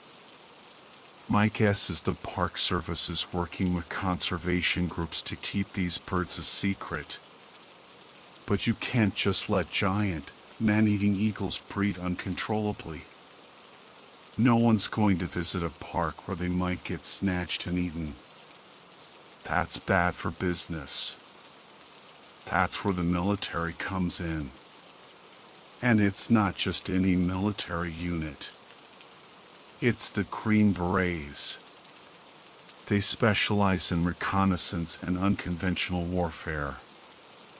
And most of their missions are classified. In plain English, they're experts at finding things and killing things in creative ways. And they can't talk about it. You think they're called in because little Timmy got lost in the woods? Bullshit. The government can't even be bothered to send a real hazmat team to Ohio when a train derails and spills toxic chemicals. No, they send in the Green Berets when they suspect Timmy became an eagle's lunch. They need the best of the best to confirm the kill, take down the eagle, and dispose of the evidence. Quietly. They get sent in when the eagle population gets too big to call the numbers. And they keep their mouths shut about it. They get sent in when an eagle dies to collect the body for research. And they keep their mouths shut about it. I was sure about the eagles. But even with that certainty, I knew it started to gnaw at me. You can't just know a house is haunted, right? You gotta see the ghost. I fought it for months, but finally, I couldn't resist. I had to see it for myself. I had to be sure. How's that 80s song go? Blinded with science. Planning the trip took forever. I'd been studying eagles, but now I had to learn how to spot them when they hunted, how to watch them without getting noticed. After 4 months, I had a plan. I chose Mount Rainier for 2 reasons. It was close, and it had a ridiculous number of disappearances, even for a national park. Early one morning, just as the sun was rising, I hit the trail. I needed the perfect spot for my blind. Normal eagles hang out in trees or on cliffs, but I figured a giant eagle would need more cover. Maybe crevices in the rock face, where it could ambush prey. After 4 hours, I found it. A small hilltop with some trees, but not too many. A cliff to my left, open land to my right, with a clear flight path in between. And then I waited. And waited. And waited. 3 days in that damn blind, watching deer, eating cold rations, fighting off sleep. On day 4, everything changed. I was about to give up. Being alone in a flimsy tent does things to your mind. Giant eagles? Come on, Saint_Circa, you're wasting your time. Why can't you get obsessed with something normal? A big 10-point buck stepped out of the trees, and I watched it with a sense of boredom. Deer are cool the first time you see them, but this was deer number 100 in 3 days. They're just horses with antlers. They wander, they eat, they poop, they leave. I guess in my boredom, I hadn't noticed how quiet the forest had become. But the deer did. It stopped mid-bite, head raised, frozen, a clump of grass hanging from its mouth. And that's when it happened. It was so fast, I barely registered it. 1 second the deer was there, the next it was pinned to the ground. I gaped from behind the blind's mesh window. Standing over the deer was the biggest creature I'd ever seen. Its wingspan was enormous, maybe 40 feet. It blocked out the sun, casting the forest floor in shadow. Even without the wings, it was monstrous. At least 8 feet tall, perched on those massive talons. Its eyes, like golden fire, stared down at its prey. The deer let out one bleeding scream before the eagle's beak tore into its neck. Blood sprayed across the leaves like a scene from a horror movie. I could hear the sickening crunch of bones. I had to get a picture. No one would believe me otherwise. I raised my camera, hands shaking, and snapped a shot. Huge mistake. The camera's shutter clicked, and the eagle's head snapped towards me. Its lifeless eyes pierced the camouflage of the blind. It saw me. Before I could react, a gust of wind tore the blind from its stakes and flung it into the trees. I scrambled up, panicked, and saw the creature ripping into the plastic, searching for me. Adrenaline surged through me. I sprinted towards my car. I've never run so fast in my life. It took forever to get back, and every time I stopped to catch my breath, I was sure it would find me. But finally, after what felt like days, I reached my car. Exhausted, terrified, alive. As I sat there, gasping for air, I couldn't believe what I'd just seen. How was I still alive? I figured the eagle must have gotten tangled in the blind just long enough for me to escape. Or maybe the deer was just a bigger meal, already dead. Why chase a smaller snack when you've got a feast waiting? Eagles are smart like that. All I could think about was getting as far away from Mount Rainier as possible. As I drove home, the shock started to wear off, and the reality of what I'd witnessed sunk in. I tried contacting the authorities, but surprise, surprise, no one believed me. You know, sir, eagles are bigger than people think. Are you sure you weren't on something? Okay, we'll send someone out to take a look. Aha, we'll let you know if we find anything. We'll let you know. Yeah, right. That camera's still out there in the woods with the rest of my gear. I don't know if I'll ever be brave enough to go back for it. Maybe someone will find it, and then the truth will be harder to ignore. But for now, I only have you guys.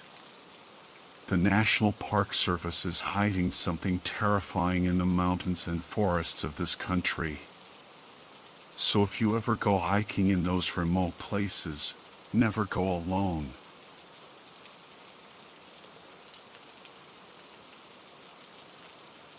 I was always a solitary kid.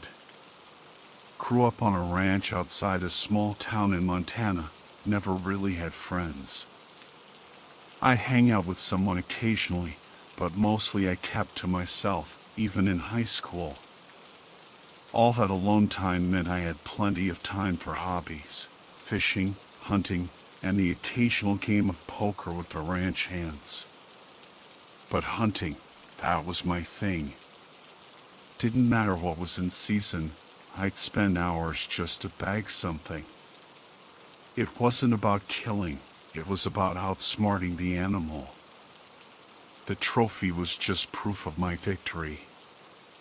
Nothing came close to the rush of bringing home a fresh kill. I'd spend days in the woods, lost in the wilderness, surrounded by the sounds of nature. Schoolwork? Not so much. I passed my classes, graduated, but college wasn't for me. Hunting was my calling. After high school, I started hunting for work. A local outfitter was looking for guides, and they needed someone who knew the Montana backcountry like the back of their hand. Naturally, I applied, and a week later, I got the job. I grabbed my gear, headed to a familiar spot near the edge of Glacier National Park, and waited. Hours passed. The sun dipped below the mountains, casting long shadows across the valley. It was fall, and the air was crisp with the scent of pine needles. That's when I saw him. A magnificent bull elk with a rack of antlers that seemed to scrape the sky. I watched, mesmerized, as he moved through the trees, bugling his challenge to the world. This was it. My moment. I raised my rifle, took aim, and squeezed the trigger. Bang! My shot was perfect. Right through the heart. The elk dropped where he stood. Another victory. All that waiting had paid off. I practically flew down from my stand and rushed over.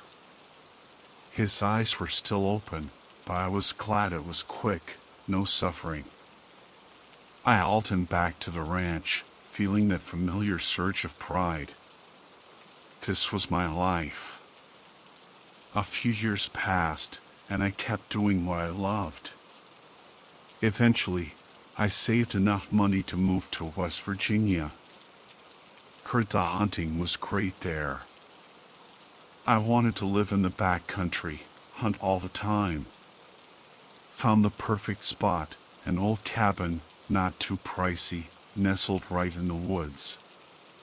Not too far from a town, maybe 15 to 20 minutes, so not completely isolated. I liked it. Made a couple of friends in town. Most of them hunted, but only one ever wanted to tag along. Brian. Brian's a good guy, about my age. He's got a family, wife, kids, the whole deal. Even a golden retriever. Lucky bastard. He's a good shot, too. Glad he's my partner. I set up my tree stand a week after buying the cabin. About a month later, Brian and I went out for our first hunt together. We sat for hours, waiting. Finally, a doe appeared. We did our thing and hauled her back to my place. By then, I knew enough to process the deer myself. With Brian's help, we skinned her and made jerky and venison steaks. Good times. We'd hunt together every couple of weeks, but I'd go out almost every night. Found another company that needed hunters, so I was back in business. Everything was going great. Spending so much time in that tree stand, I got to know the sounds of the woods. Elk calls, mountain lion screams, foxes, coyotes, you name it, I could identify it. Sometimes even tell you whether it was male or female. That's what made this particular night so different. I was up in my stand, and I heard a scream. I brushed it off at first, figured it was nothing. But this scream, it was different. It sounded almost familiar, but I couldn't place it. Brian was with me, and he couldn't figure it out either. Usually, we don't worry about the noises in the woods, but this was wrong. After 10 minutes of listening to that unsettling scream, running through every animal it could be, Brian and I decided to check it out. We were armed, both good shots. If it was a mountain lion, it would probably run off when it heard us coming. We climbed down and headed towards the sound. It got louder as we approached, echoing through the trees. I won't lie, it creeped us out. But we kept going, and eventually, we stumbled into a clearing. There it was. A huge elk, standing in the middle of the clearing, screaming its lungs out. Brian and I exchanged glances. He looked relieved, but I could tell he felt the same unease I did. We stared at the elk for a while, then turned and headed back to the stand. We decided to call it a night and head home. Brian usually crashed at my place when we hunted late. He didn't want to wake his family by coming home at 2 or 3 in the morning. But even though we were far from the elk now, it felt like the sound had followed us. It was just as loud as before. We were both freaked out, but figured we'd sleep it off. We did. But it wasn't over. When we woke up, the screaming was gone. We were relieved. Brian said his goodbyes and headed home. I went into town, did my usual routine, and waited until dusk before heading back to the woods. I was still a bit shaken, but figured hunting would take my mind off things. And it did. Until midnight. That's when I heard the screaming again. This time, it was even worse. Definitely not the same scream as the night before. And it wasn't any animal I recognized. I hoped it would stop, but it didn't. It just went on until I couldn't take it anymore.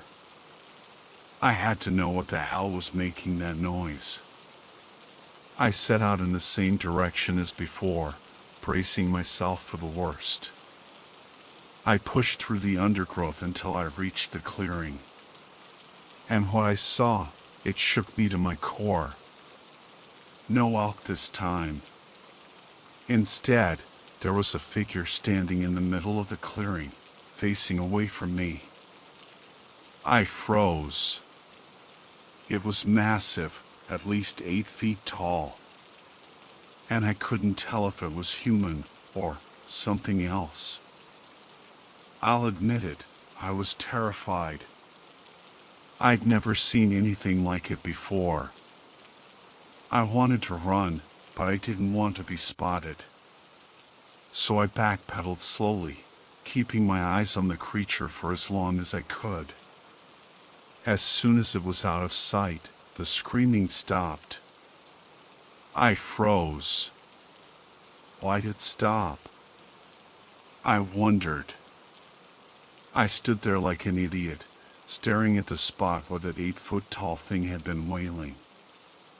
I realized now that I should have run home the second I saw it. But I didn't. And that's when it turned around. Even from 300 yards away, I knew it saw me. Its yellow eyes sent chills down my spine. It dropped to all fours, let out another scream, and started galloping towards me. I snapped out of my trance and ran. I knew every shortcut to my cabin, and I took them all. I sprinted faster than I ever had before, the creature's echoing cries growing louder behind me. I could see my cabin in the distance. I fumbled with my keys, finally found the right one, and burst through the door, slamming it shut behind me. The cries were right outside. It was on my porch, trying to get in. Terrified, I hid in the freezer. I figured the smell of meat and ice might mask my scent. I've been hiding here for 2 hours. It's inside the house now. I can hear it moving around upstairs, searching for me. I'm in the basement, in the freezer, so hopefully it won't find me. I tried texting Brian, but my messages aren't going through. And it's 3 a.m., so even if they did, he probably wouldn't see them. I don't know if this thing will go away in the morning. That's my only hope right now. If it doesn't, it'll find me eventually. And who knows what it'll do then. If you're reading this, please, I'm begging you, heed my warning. If you hear screaming in the woods at night, do not investigate.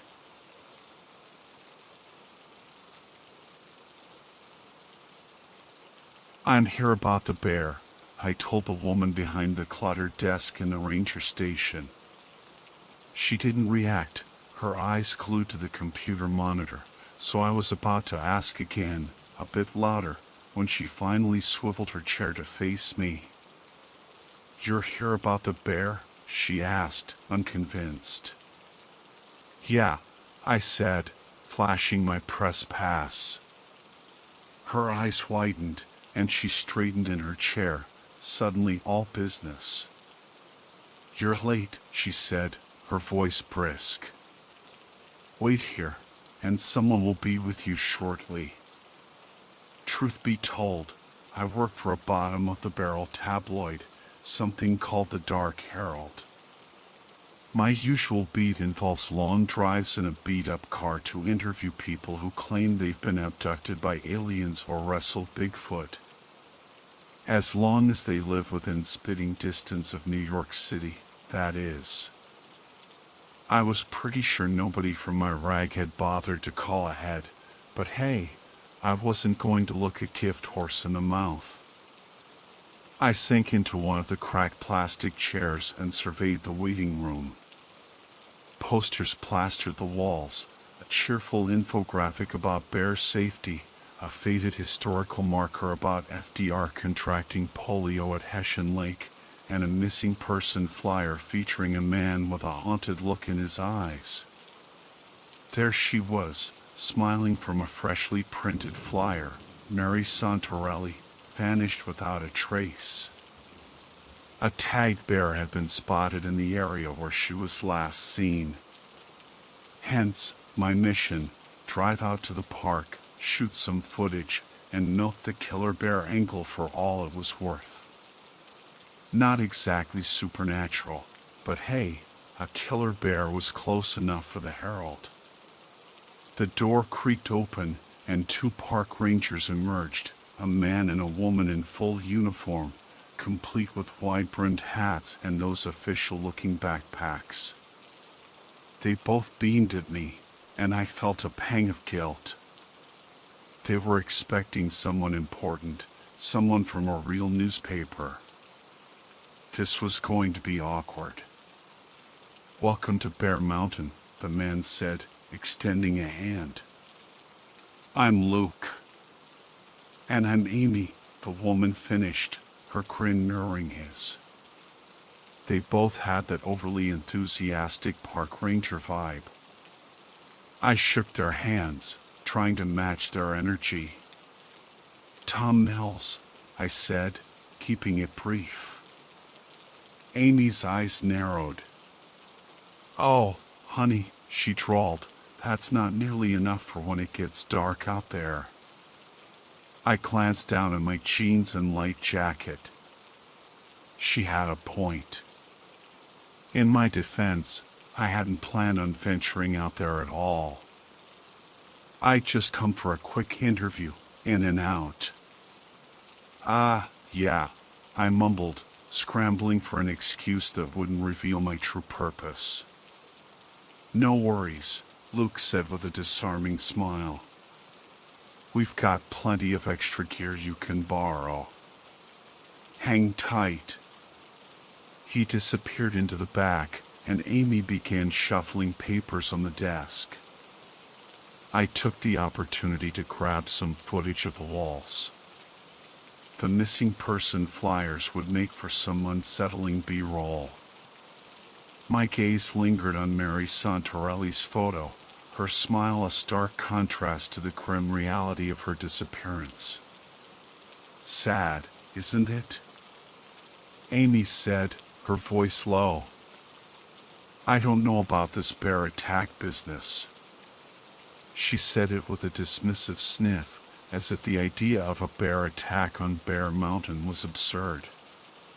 People get lost out here, she continued, her eyes fixed on some distant point. They come from the city, think they know it all, and then they learn the hard way. The way she said it, so nonchalantly, made me wonder if she had a secret stash of human bones hidden in her locker.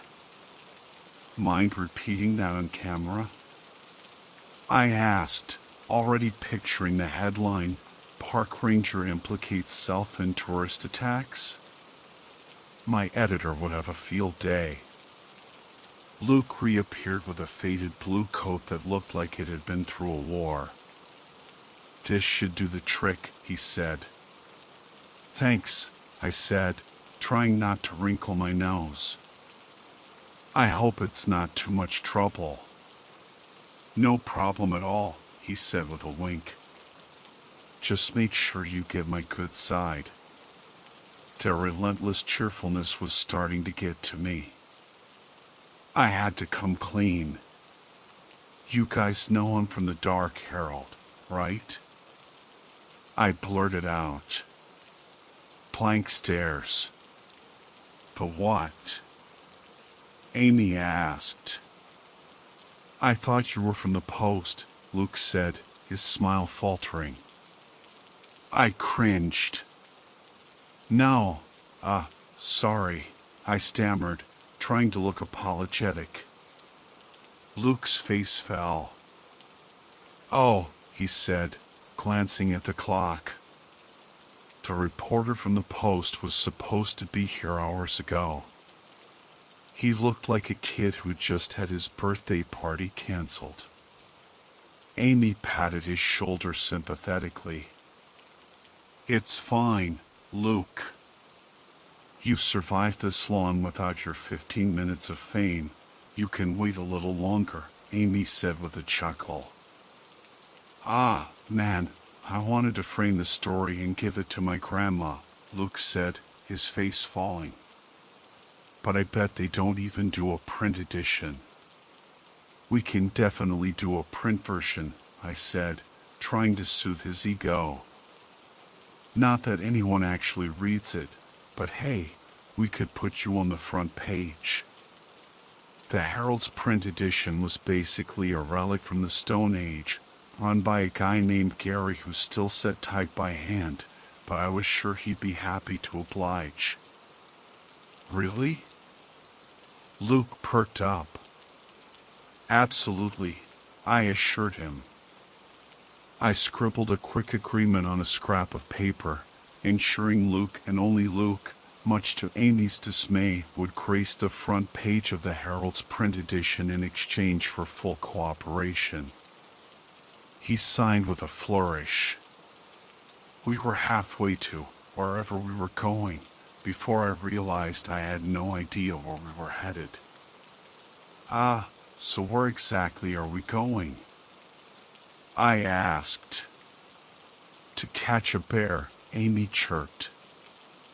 I must have looked like I'd seen a ghost because she laughed. Don't worry, it's probably not even the right bear.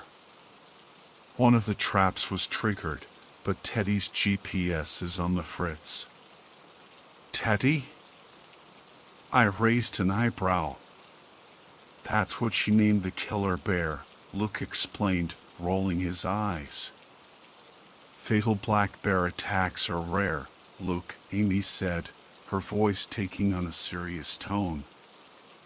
You really think Teddy's responsible for all these disappearances? There's something else going on. Luke fell silent, and it dawned on me that I'd been unwittingly drafted into a bear hunt. I gripped my camera tighter, making sure to capture every moment. As we drove deeper into the park, The trees closed in around us, their branches forming a dark canopy overhead. The sunlight filtering through the leaves cast long, dancing shadows on the road ahead. I shivered, pulling the lost and found coat tighter around me. There was something unsettling about this place, something that made the hairs on the back of my neck stand on end. "What do you think it is, then?" I asked Amy, leaning forward. She turned in her seat, fixing me with a steely gaze. "I can't say for sure," she said, her voice dropping to a dramatic whisper, "but I think we're dealing with a serial killer." "No way," Luke scoffed. "They would have found something by now if there was a killer on the loose." Amy glared at him. "Oh yeah? And it's more reasonable to think they were all eaten by bears." 10 people, just this year," she said grimly. "And they haven't found a single trace?" I asked, my stomach churning. Amy shook her head. "Teddy must be one hungry bear." The rest of the drive was tense and silent. The road narrowed, twisting and turning through the dense woods like a forgotten path. They explained that while the trap wasn't far as the crow flies, the terrain made it a rough ride. I didn't mind. The late afternoon sunlight filtering through the trees cast long, eerie shadows that danced across the truck. It felt like we were driving deeper and deeper into a hidden world. The truck lurched violently, throwing us against our seats. "What the?" Luke swore, slamming on the brakes. We skidded to a halt, the engine sputtering. Silence descended, broken only by the chirping of crickets and the rustling of leaves. Then I saw it. Twisted metal, glinting in the fading light. The bear trap. It looked like a giant had ripped it apart. "Holy shit," Luke breathed, jumping out of the truck.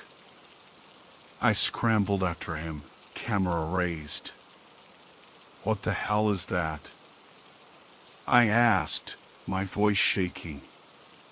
The mangled metal looked like it had been crumpled by a giant hand. "It's the bear trap," Luke said, his voice hushed. "And whatever was in it, it wanted out bad." "Can bears even do that?" I asked, my voice barely a whisper. Luke hesitated. "It's not impossible," he admitted. "For a polar bear, maybe." Amy exclaimed, her voice rising in panic. "No black bear could do this." "No way." I zoomed in on the wreckage, capturing the twisted metal, the deep gouges, the sheer force required to inflict such damage. "So, what?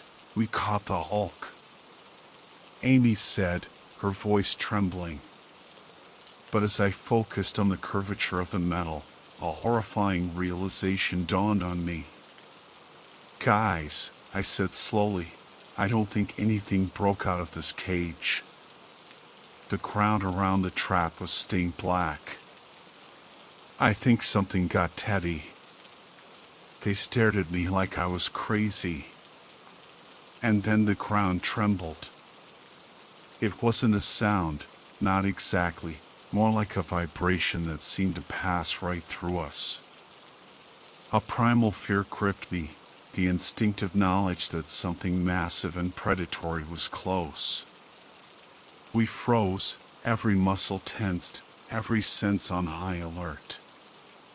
No one screamed. No one spoke. We were prey, caught in the gaze of an unseen hunter. "They would have found something by now if there was a killer on the loose," Luke scoffed. Amy glared at him. "Oh yeah? And it's more reasonable to think they were all eaten by bears. 10 people, just this year, she said grimly. And they haven't found a single trace. I asked, my stomach churning. Amy shook her head. Teddy must be one hungry bear. The rest of the drive was tense and silent. The road narrowed, twisting and turning through the dense woods like a forgotten path. The late afternoon sunlight filtering through the trees cast long, eerie shadows that danced across the truck. It felt like we were driving deeper and deeper into a hidden world. The truck lurched violently, throwing us against our seats. What the? Luke swore, slamming on the brakes. We skidded to a halt, the engine sputtering. Silence descended, broken only by the chirping of crickets and the rustling of leaves. Then I saw it. Twisted metal, glinting in the fading light. The bear trap. It looked like a giant had ripped it apart. Holy shit, Luke breathed, jumping out of the truck. I scrambled after him, camera raised. What the hell is that? I asked, my voice shaking. The mangled metal looked like it had been crumpled by a giant hand. It's the bear trap, Luke said, his voice hushed. And whatever was in it, it wanted out bad. Can bears even do that? I asked, my voice barely a whisper. Luke hesitated. It's not impossible, he admitted. For a polar bear, maybe. Amy exclaimed, her voice rising in panic. No black bear could do this. No way. I zoomed in on the wreckage, capturing the twisted metal, the deep gouges, the sheer force required to inflict such damage. So, what? We caught the Hulk.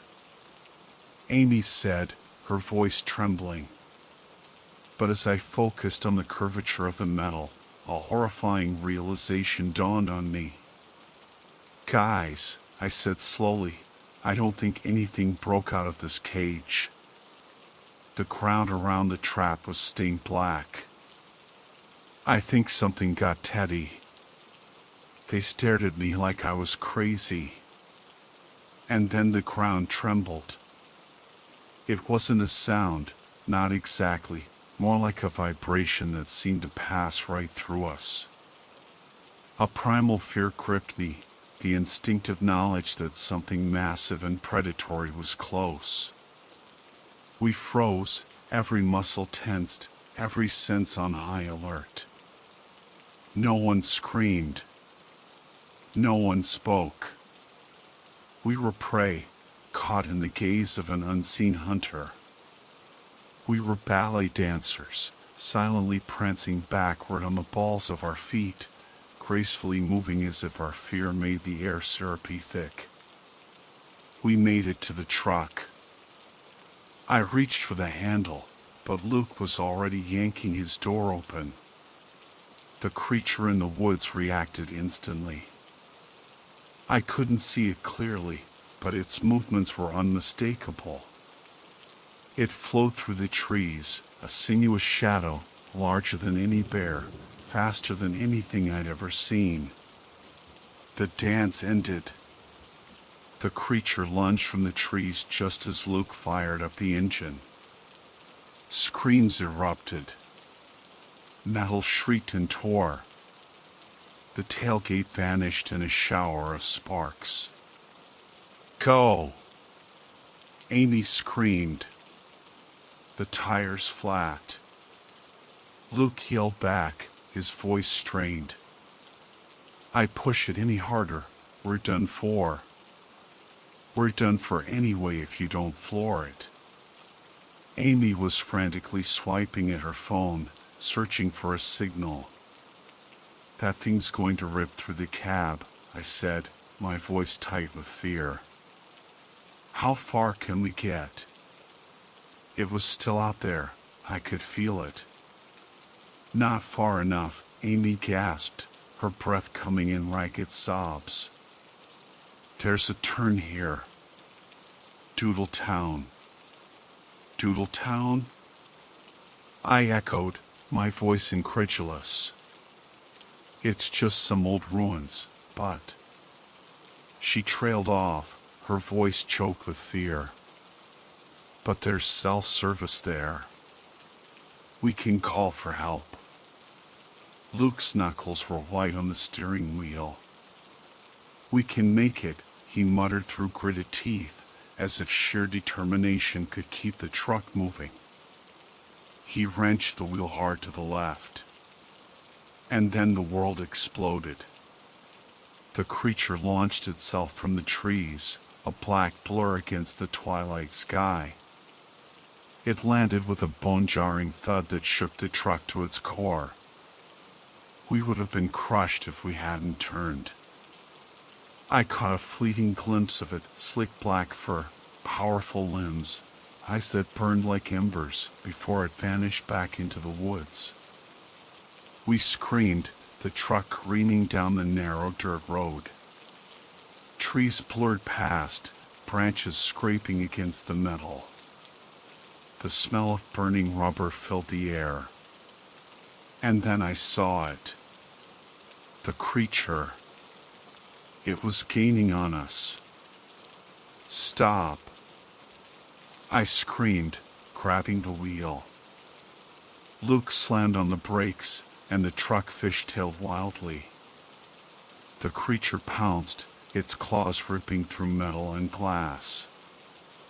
I was thrown from the truck, my seatbelt the only thing keeping me from being launched into the trees. I landed hard, the impact jarring my bones, but adrenaline masked the pain. Survival instinct took over. I scrambled to my feet and sprinted towards the ruins of Doodle Town, the creature's enraged roar echoing behind me. I stumbled through the crumbling stone foundations, my heart pounding, searching for any kind of shelter. I spotted a crumbling stone basement, half hidden behind a warning, structurally unsound sign. I plunged down the steps, the darkness swallowing me whole. Call for help.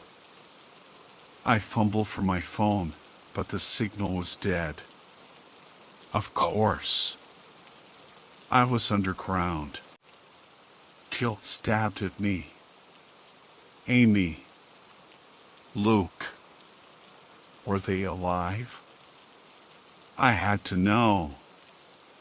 I crept back up the stairs, my heart pounding. Peeking out from behind the sign, I saw a sight that made my blood run cold. Amy was slumped against a crumbling wall, a jagged piece of metal protruding from her side. The creature was crouched beside her, its jaws working, the sickening sound of tearing flesh echoing in the stillness. She was still alive. Barely. I had to do something. I pulled out my phone, my fingers trembling as I dialed 911. Doodle Town, I whispered, trying to stay hidden. Send help to Doodle Town. I muted the call, my eyes fixed on Amy. The creature was tearing into Luke's remains, its jaws snapping, its fur matted with blood. Amy's face was pale, her eyes glazed with shock and pain. She saw me and opened her mouth to speak, but I frantically pressed a finger to my lips. Her eyes widened in understanding, a flicker of fear in their depths. Can I borrow your phone? I whispered, my voice barely audible. She stared at me blankly for a moment, then nodded toward her jacket pocket. I need you to get ready to move, I said, trying to keep my voice steady. I can't, she gasped, her eyes fixed on her mangled legs. "I'll help you," I said, my voice firm. "But we have to move. Now." She nodded, a spark of defiance in her eyes. I dialed my number. The iPhone's ringtone echoed through the ruins, amplified by the stone walls. The creature froze, its blood-smeared jaws snapping shut, revealing rows of needle-sharp teeth. It turned toward the sound, curiosity overcoming its hunger. I slung Amy's arm over my shoulder, and we lurched toward the basement. We were almost there when the creature shrieked, a high-pitched, ear-splitting sound that sent chills down my spine. Its eyes, black and malevolent, locked onto mine. It charged. No more stalking, no more playing with its food. This was a kill. Go, go, go. I urged Amy, my voice a frantic rasp. We stumbled into the basement just as the creature reached the entrance. Its claws raked the stone, sending showers of sparks. It lunged, its body contorting as it tried to squeeze through the narrow opening. The walls groaned, the ceiling sagged. This is it, I thought, despair washing over me. I'm going to die in a hole in the ground, in a place called Doodletown. And then the world imploded. Dust and debris rained down as the basement collapsed. Amy's terrified face was the last thing I saw before darkness swallowed me whole. I woke to the sound of shouting and the blinding glare of flashlights. Dazed, I felt myself being lifted, the weight of the world pressing down on my chest. I was on a stretcher, surrounded by a blur of faces. "Amy," I croaked, my voice hoarse. Someone else. They seemed to understand. The next time I woke, the rhythmic beeping of a heart monitor filled the room.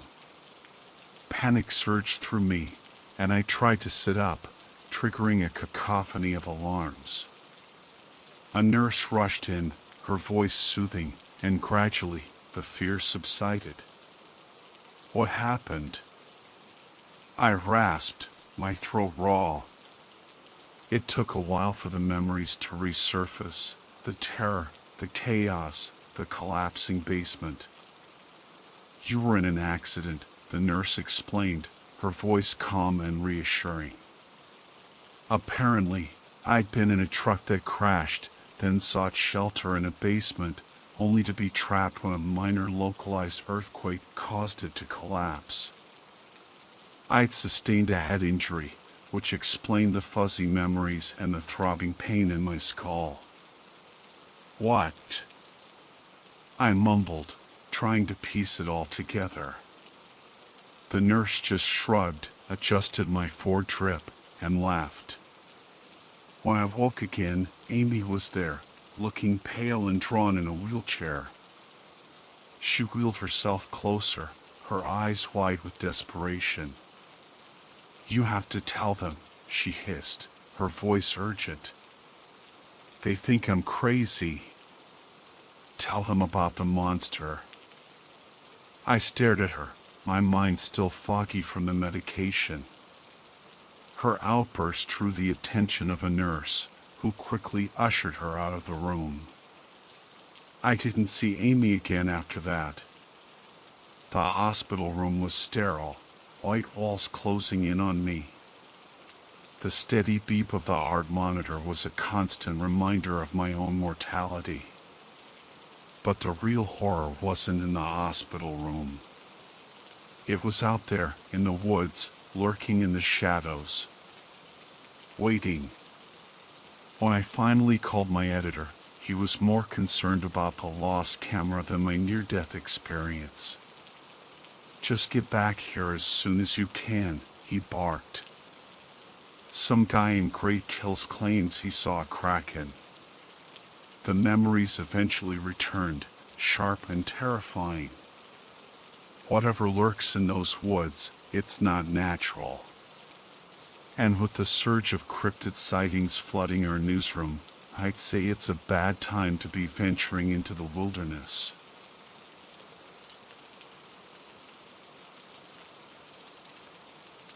A sudden crash jolted me awake.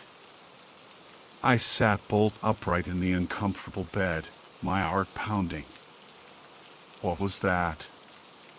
It sounded like something heavy had fallen, or maybe even exploded. I glanced at the alarm clock, 3:21 a.m. Rubbing the sleep from my eyes, I peered around the dimly lit room. My nocturnal vision was never great. Had something fallen? Everything seemed to be in place. Then I heard it, a slam. The tower door. It was wide open, flapping wildly in the wind. Must have been the wind, I thought. I must have left it slightly ajar, and a strong gust had thrown it open. But as I climbed out of bed, a chill ran down my spine. The wind howled through the room, and I shivered, pulling my thin jacket tighter around me. I marched to the door, pushing it forcefully against the wall, trying to recreate the sound to trigger a memory. But the door wouldn't budge. Its hinge held it firmly in place. I slammed it shut, this time making sure it was latched, and crawled back to my rock-hard bed. It felt like hours before I finally drifted back to sleep, only to be abruptly awakened again. 3:39 a.m. The door was still shut. Just 18 minutes had passed. Frustration gnawed at me. I couldn't shake the feeling that something was wrong. I stomped to the kitchen, my bare feet slapping against the cold linoleum floor. The familiar layout, the same in every tower, offered no comfort. I checked every item, every drawer, every cabinet. All the knives were in their holder, the microwave off, the blender unplugged. The toaster seemed innocent enough, and the floor was clean. Where was that noise coming from? Giving up, I returned to my room, now wide awake. As I sat on the edge of the bed, a wave of dread washed over me. And then I heard it. The scream. It was unlike anything I had ever heard before, a grating, metallic screech like tires skidding on asphalt, but with a chilling, almost vocal quality. It rose and fell in pitch, a terrifying, inhuman wail. I leaped from the bed, tripping over the blankets in my haste. The screaming had stopped, but the echo of it still rang in my ears. It had to have come from inside the tower. From the kitchen. I grabbed a knife from the holder, my hand trembling. Cautiously, I crept back towards the kitchen, my senses on high alert. The scream had come from the cabinets. I was sure of it.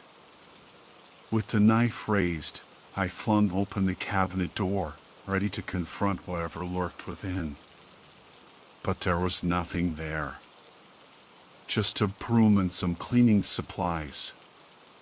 Then I saw it. Crouched in the corner, a terrified raccoon. It had been trapped, its fear manifesting in that horrifying scream. As I stumbled back, the raccoon darted out, running right over my feet to seek shelter under my bed. I watched in disbelief as it disappeared into the darkness beneath the unyielding mattress.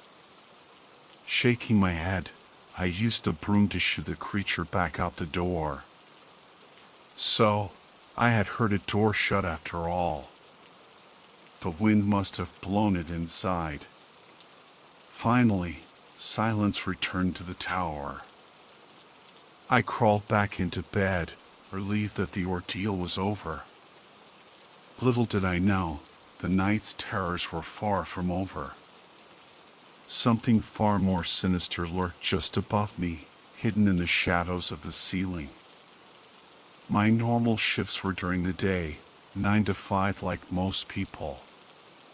But on that day, we were short-staffed on the night shift. The last person working those hours had quit, like so many others recently. So, I had to cover. Weirdly enough, I had never worked the graveyard shift before, and I was actually excited. I'd brought coffee and a 5-hour energy drink. The hours ran from 10 p.m. to 5 a.m., and there was no way I'd make it that far naturally. I arrived at my tower just before 10, when it was already pitch black and the cold July night had fully set in. The tower was tall, with several flights of stairs leading to the top. Thick forest surrounded it, except for the trail I'd come in from in a murky pond to the right of one of the tower's legs. The pond was covered in lily pads and algae, surprisingly large for a natural lagoon. As I climbed, the only sounds were the incessant chirping of crickets, the croaking of frogs, and the occasional hoot of an owl. Reaching the top, I fumbled with my keys until I found the right one and stepped inside. The room was small and square, with 3 glass walls and 1 opaque wall containing the door. The roof was a short pyramid made of wood. To my left was a neatly made bed and a nightstand with a lamp and a flashlight, not that I planned on using the bed. On the wall next to that was the CB radio and communication stand, standard in every tower. Next to that sat a small kitchen area with a refrigerator and microwave. On the right wall were cabinets, small ones holding snacks and canned food, and a set of giant cabinets I couldn't open, likely containing vacuums and cleaning supplies beyond my understanding. I went to the communications stand and did my standard check. I called into the ranger station's channel. "Well, Donnie, looks like it's just you and me tonight." Donnie didn't answer, so I figured he was on his break. I grabbed a flashlight and a pair of binoculars from a drawer and stepped out onto the balcony. After checking for fire hazards and anything else dangerous, I headed back inside, pulled a chair from the communications stand, and set it by one of the glass walls. I munched on a granola bar and scanned the surrounding forest with the binoculars. No animals seemed to be around, and no birds were in the sky. I checked a couple of clearings for any teenagers illegally camping. Then, I focused on a far ridge. There, standing in a gap between the trees, was a snowman. Wait a minute. It was July. I looked again. It wasn't a snowman, but some kid in a cheap ghost costume, like the ones from Charlie Brown, with big black holes for eyes. The kid was motionless, staring in my direction. I couldn't see any parents. It was almost 11 p.m. Something was definitely off. I lowered the binoculars and hurried to the radio. "Donnie, you back from your break yet?" "Barely made it out, but I'm here." Donnie chuckled. He was always good for a laugh. "There's some kid in a ghost costume wandering around the southeast sector. Looks like they're alone." "A ghost costume? What the hell are you talking about?" "Yeah, like the Charlie Brown. Can you check it out?" I interrupted. Yeah, I'll go see what's up. I'll call in on the walkie-talkie and tell you what I see. Roger that. I turned off the radio, grabbed the walkie-talkie from the nightstand drawer, and sat back down. I raised the binoculars, zooming in on where the kid had been. But the ridge was empty. This is going to be much harder now, I thought. I pulled up the antenna on the walkie-talkie and dialed the right channel. Donnie, you hear me? Yep, loud and clear. I'm getting close to the sector, heading up to a ridge for a vantage point. Perfect, that's where I saw the kid, but they've moved on. Well, I'll just check around and see if I can find anything. I watched as Donnie reached the ridge, waving his flashlight around, then shrugged in my direction. Nothing over here. Damn. Hopefully, he turns up again. Until then, I'll notify the police and check missing reports. All right, I'll go back to Donnie's voice cut out, and his flashlight clicked off. The small pool of light where he'd been standing vanished into the darkness. Donnie? You there? Donnie. Silence. I rushed outside, around the corner of the tower, yelling his name. Only my echo answered. And then I realized there wasn't a single other sound in the entire forest. The crickets and frogs had stopped chirping. The wind had died down. Everything was eerily still. I could hear my own heartbeat pounding in my ears. I swept my flashlight around the trees, a futile attempt to find Donnie. Fear gripped me, a cold dread that froze me in place.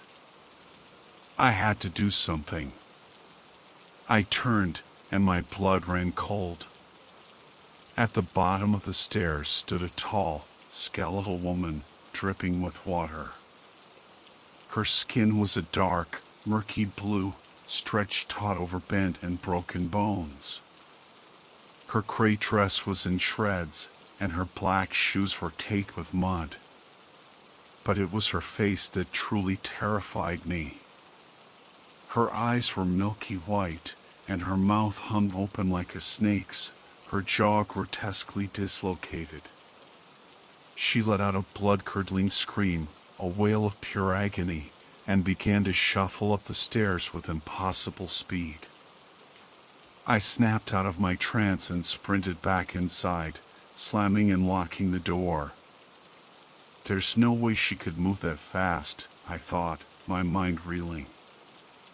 I ran to the kitchen, grabbed the largest knife I could find, and then snatched up the walkie-talkie, screaming into it. Is anyone there? Donnie, where the fuck are you?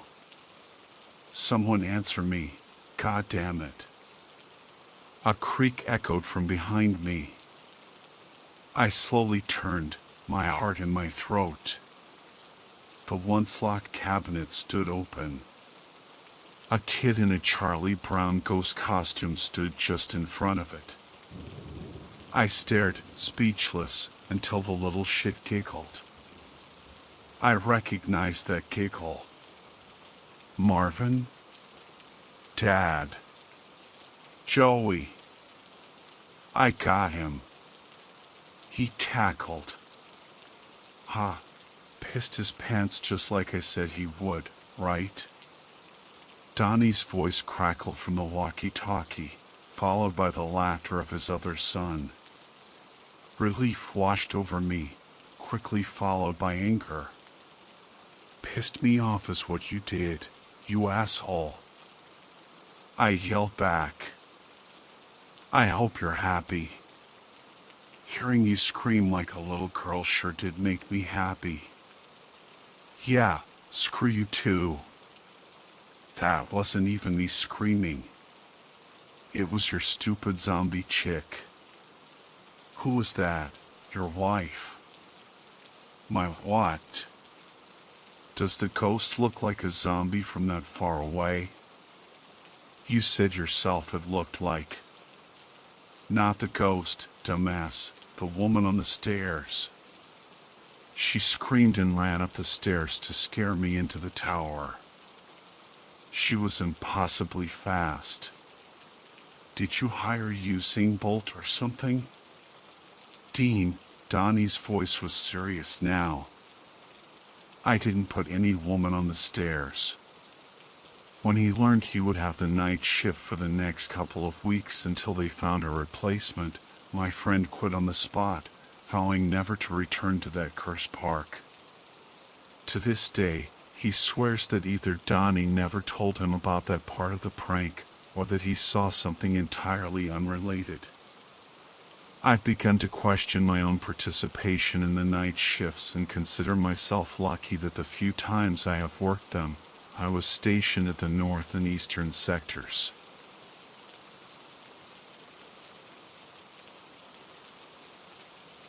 I am a park ranger in the Appalachian Mountains, and something is terribly off about these woods. I started working for Smokewood State Park 3 months ago. It was supposed to be an easy job.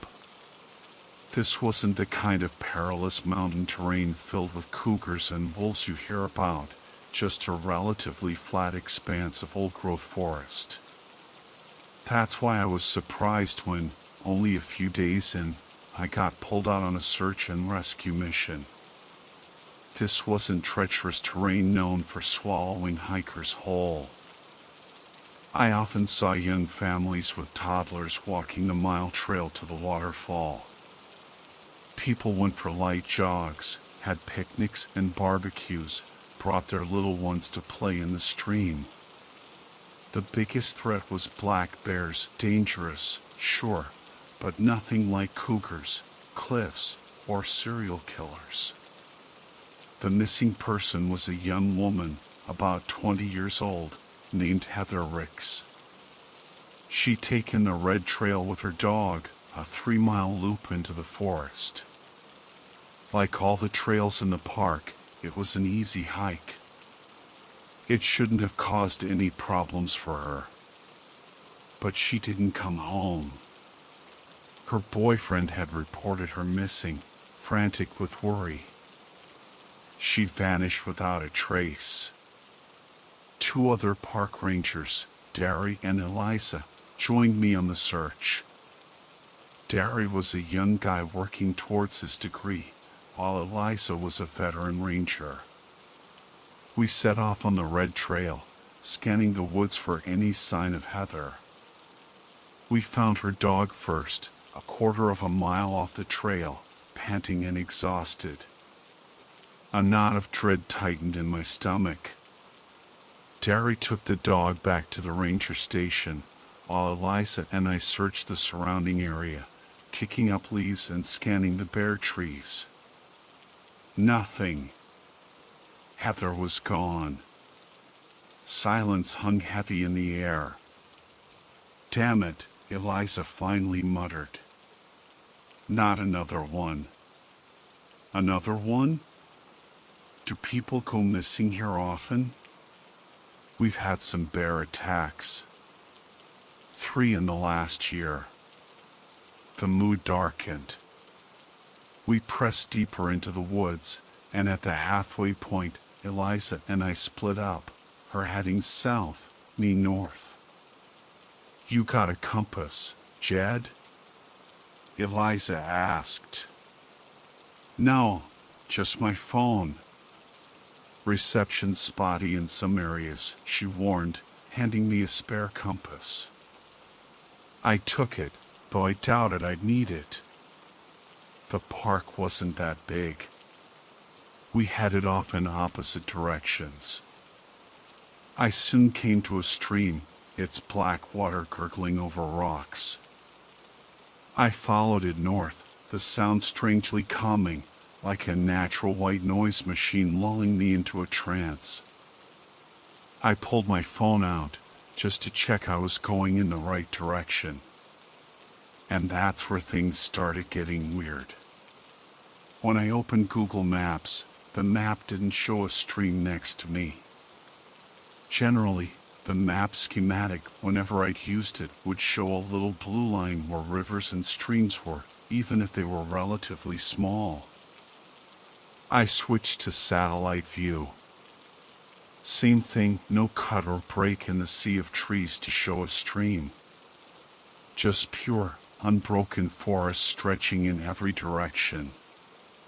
The canopy must be thick enough to obscure it from the satellite, I thought.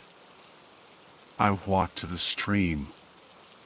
The black water lapped over the rocks, glistening in the filtered light. My own reflection stared back at me, distorted by the rippling water. I dipped my fingers in. The water felt slightly warmer than it should, not by much, but here in late December, I'd expect it to be ice cold. Instead, it was merely cool. I shook my head and stood up, pushing further into the forest. "Heather!" I called out, scanning the trees. "Heather, can you hear me?" No reply. Just the birds chittering, the wind rustling the leaves. I lost sight of the stream as I continued north. And then, about 20 minutes later, I found something. My heart stopped when I saw it, a purple knitted hat, lying on the forest floor. It was one of the items she'd been last seen with, according to her boyfriend. I had a whole list of things to look out for.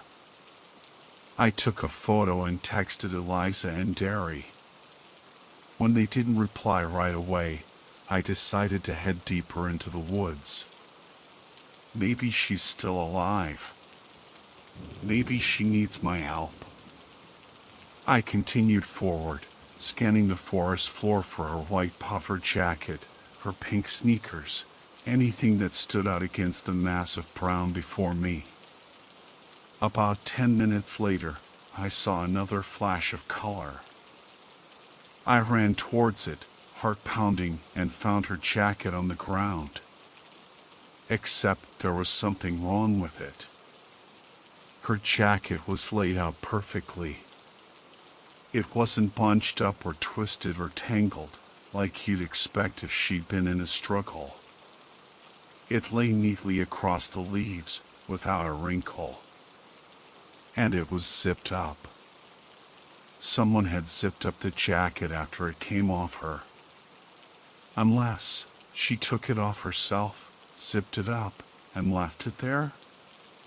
But why? It was freezing. Nobody would voluntarily take off their jacket in this weather. Which meant someone had placed it here for us to find. I scanned the trees, my heart pounding. An unnatural silence had fallen over the forest. No birdsong, no rustling leaves, just a suffocating stillness. Then, a sharp, metallic ding pierced the quiet. My phone. Hand shaking, I pulled it out of my pocket. A text from Eliza. Go back to the ranger station immediately. As I glanced at the photo of the hat I'd sent her, I noticed it, too, had been laid out perfectly. I quickly snapped a photo of the jacket and sent it. I found her jacket, but it looks like it's been staged. 3 dots appeared. Then, get out of there now. Snap. The sound of a stick snapping jolted me back to reality. I glanced up and saw movement among the trees. I couldn't make out anything specific between the crisscrossing trunks and overhanging leaves, just a flash of shadow, a fleeting movement. Adrenaline surged through me. I broke into a sprint. A few minutes later, I pulled out my phone to check my bearings, fumbling with it in my panic. It took longer than I would have liked, but I finally made it back to the trail. Despite burning lungs and aching legs, I sprinted back, not stopping until I reached the ranger station and visitor center at the front of the park. I stumbled inside, gasping for breath, and collapsed into a chair. Eliza, on the phone with someone, eyed me as I came in and continued to the unknown caller. Yes, vacate the park immediately. Tell them it was another bear attack. It's not safe. A pause. Let me know when you're done. She hung up the phone and turned to me. We're evacuating the park. Get down to the trailhead and close it off. She thrust a roll of yellow caution tape and a red close sign into my hands. Okay, got it. Derry should be back any minute. Grab him and clear out the parking lot. Davis and Jackie are handling the trails. I had a million questions, but I did as I was told. Derry reappeared just as I finished hanging up the sign, and we got to work clearing out the stragglers. Less than an hour later, the park was deserted, the gate locked, and the 5 of us were barricaded inside the ranger station. Jackie, Davis, and Eliza huddled in the back room, their voices low and urgent, the door locked tight. Derry and I were left to stew in the main room. Eliza doesn't want us to leave, I said, my eyes glued to a mindless mobile game. Which is weird, because we're not exactly contributing much here. Hey, at least we're getting paid, Derry countered. An awkward silence stretched between us. What was I supposed to talk about with a kid like Derry? TikTok trends? The latest Fortnite dance? I was clueless. No way it's bears, I agreed. I'm thinking serial killer, Derry said, his eyes wide. They just don't want to put it on the news and cause a panic. Laying out her clothes like that, luring you in, classic serial killer stuff. Great, I thought. Now I'm trapped in a horror movie with a teenager who thinks he's an expert in criminal psychology. Restless, I wandered over to the window. Dusk was settling over the mountains, painting the sky in deep blues and purples. The crepuscular animals were beginning their nightly rituals, birds flitting back to their nests, deer emerging from the shadows. I reached for the curtains, but something caught my eye. My blood ran cold. The caution tape I'd strung across the trailhead was in shreds. The closed sign lay discarded on the ground. It had been fine just 20 minutes ago. A deer? I thought, trying to rationalize it. Maybe a deer got spooked and tore through it. But as I peered into the gathering darkness, I saw it. A figure, lurking at the tree line. Those black bears can be vicious, Derry, Eliza was saying. Never get between a mother and her cubs. I pulled the curtains closed with a metallic screech, shutting out the encroaching darkness. Then I turned to face the others, my heart pounding. I'm gonna hit the bathroom, Derry announced, slipping past them. Eliza rolled her eyes. Yes, Derry, the clock's still running. As Derry disappeared down the hall, I seized the opportunity to confront the others. Eliza, followed by Jackie and Davis, headed for the door without a word. She reached for the doorknob, but... Wait, I blurted out. You can't go out there. I saw something in the woods. The three of them froze, exchanging uneasy glances. Eliza slowly turned to face me. What did you see, Jed? There was someone standing there. At the tree lean. And the caution tape is down, ripped in two. I could feel my voice rising. Are you going to tell me a bear did that? Or are you finally going to tell us what's going on? She hesitated, exchanging a look with Jackie and Davis. Okay, fine. Eliza sank into a chair opposite me, her shoulders slumping. We think there's a murderer on the loose. What? It started a few months ago. This town, this park, it used to be so safe. Nothing ever happened here.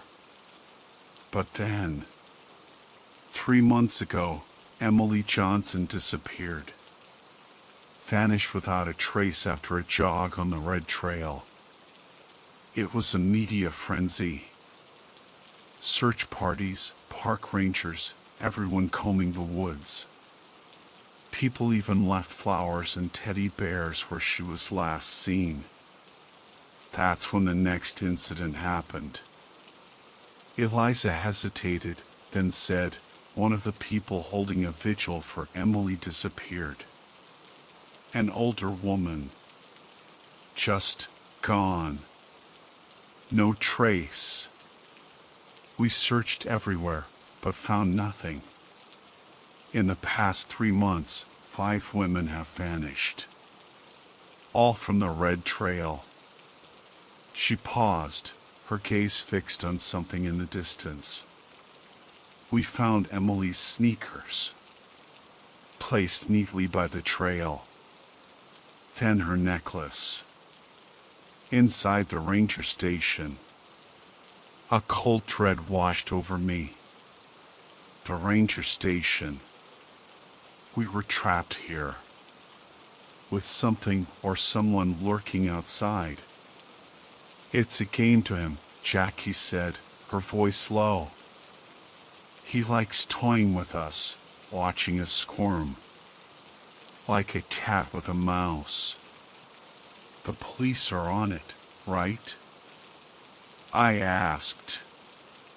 They have some leads? The police. Eliza shook her head. Useless. They're investigating, but no real leads, no suspects. Or none they'll tell us about, anyway. That's because it isn't human, Davis interrupted, his voice hushed. Oh, for God's sake, Davis, not this again, Eliza groaned. There are things that just don't add up, Davis insisted. A few weeks ago, I saw this figure, way off in the trees. It was moving impossibly fast. And the howling, every night, around midnight. Like a woman screaming, mixed with a dog's howl. That's a screech owl, Davis, Eliza snapped. And it messes with electronics, Davis continued, undeterred. Kills cell service. That's why I always carry a compass. Wait, I said, glancing between Eliza and Davis. You gave me a compass. I don't believe him, Eliza said quickly, a little too quickly. A compass is just more reliable than a phone, that's all. But there was a flicker of doubt in her eyes. Look, Davis said, stepping closer and pulling out his phone. He held it out to me, his finger hovering over a photo. Look at this. Tell me there isn't something seriously wrong here. The photo was grainy, zoomed into the point of pixelation. Between two birch trees, a dark shape loomed, impossibly tall. But the details were obscured, lost in the shadows and the low resolution. It could have been anything. "What is that?" I asked, trying to keep the skepticism out of my voice. "I heard the howling then, too," Davis said, his voice dropping to a conspiratorial whisper, echoing through the trees. "But you said it only happened at night," Eliza countered, her brow furrowed. "Usually," Davis admitted. "But Jackie's heard it during the day." Jackie winced. "I did see something," I admitted. "But it wasn't that tall. Just a figure, moving through the trees." "Exactly," Davis exclaimed. "A skinwalker. That's how they get you. They take on the shape of a person, lure you in." Okay, now I understood Eliza's skepticism. Skinwalkers? Electromagnetic fields? This guy was off the deep end. The silence stretched, thick with unspoken anxieties and wild theories. I racked my brain for a neutral topic, something that wouldn't land me in the loony bin with Davis. "Go check on Derry, will you?" Eliza asked. "He's been in there a while." "Sure," I said, pushing myself to my feet. I stepped into the hallway, but the hushed voices of Eliza, Jackie, and Davis drew my attention. "Can't tell him that." "Do you really think?" I strained to hear more, but Eliza's sharp voice cut through the whispers. "Jed, hurry up." Reluctantly, I continued down the hall and up the stairs to the attic, where the bedroom and bathroom were located. "Derry?" I called out. Silence. A knot of anxiety tightened in my stomach. I approached the bathroom door. "Derry? You in there?" Still nothing. I knocked, my knuckles rapping against the wood. The bathroom door creaked open, revealing an abyss of darkness. "Derry?" My voice was a choked whisper. I fumbled for the light switch, my heart pounding against my ribs. Click. The sudden glare of the fluorescent light made me flinch. And then I saw him. Derry. Sprawled on the cold tile floor, his lifeblood staining the white grout a gruesome red. A scream ripped through me, echoing through the silent ranger station. Footsteps pounded up the stairs. Eliza, Jackie, and Davis rushed into the bathroom, their faces a mixture of shock and horror. The world became a cacophony of shouts and panic movements as they knelt beside Derry. But I couldn't move. My gaze was fixed on the counter, where Heather's purple hat lay neatly folded beside the sink.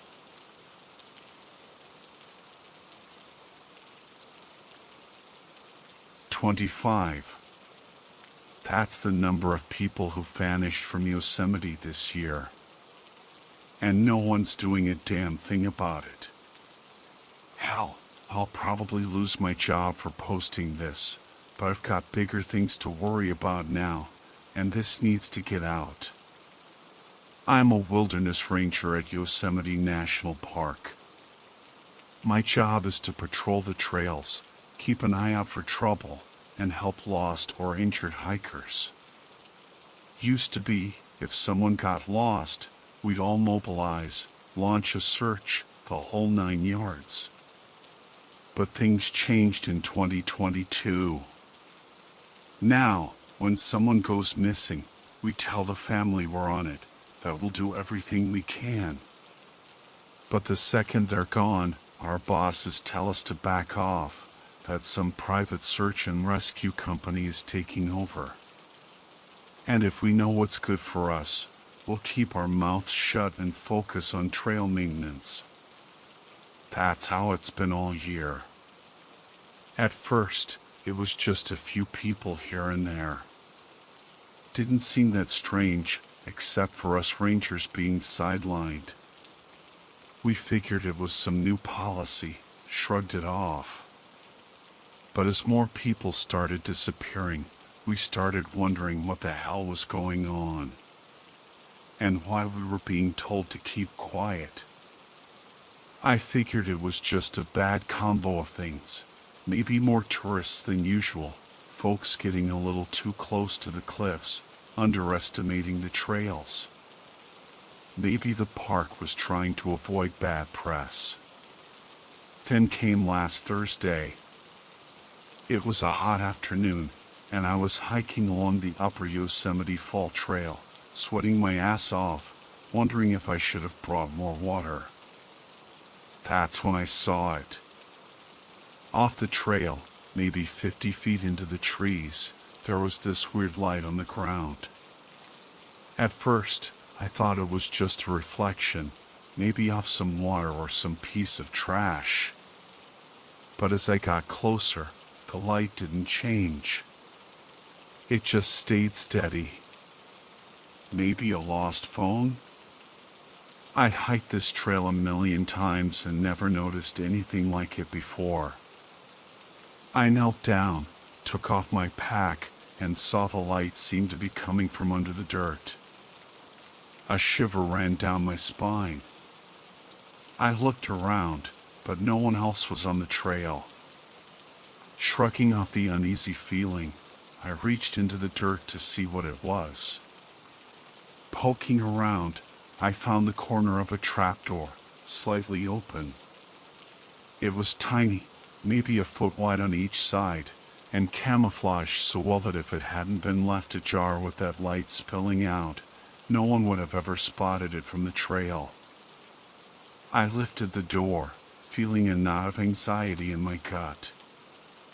I hoped it was just some buried scientific equipment, or maybe some hiker's weird idea of a food cache. But instead, I found a small burrow with a camping lantern tucked in the corner. I leaned down and peered inside. The space was cramped, barely enough room for a person to squeeze in. The walls were covered in Polaroid photos of hikers. All the photos seemed to be taken from a low angle, and they were from all over the park, places miles apart. Most of the faces were unfamiliar, but then I saw a few that I recognized. Hikers who had gone missing.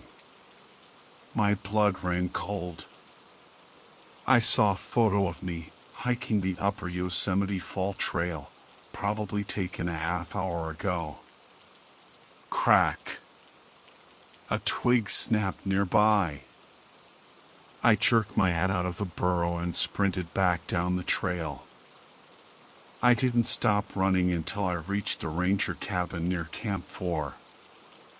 I barricaded the door and waited until another ranger showed up the next morning. I didn't sleep a wink. I asked him to walk back along the trail with me. He was pissed that I wouldn't tell him why, but he agreed. We spent an hour searching, but found no sign of the burrow. I requested some time off right after. My manager got all suspicious and demanded to know why. I made up some excuse about a family emergency. I didn't tell him or anyone what I'd seen. Something told me it wouldn't end well. I don't know who or what made that burrow, but I think it's taking people from Yosemite. And for some reason, the government is covering it up. I wish that was the end of it. But it's not. This afternoon, I saw something glinting in the floor vent in my kitchen. I thought maybe my cat had shoved another toy in there. I took the crate off, and instead of a toy, I found a Polaroid photo, taken from a low angle, of me making breakfast this morning.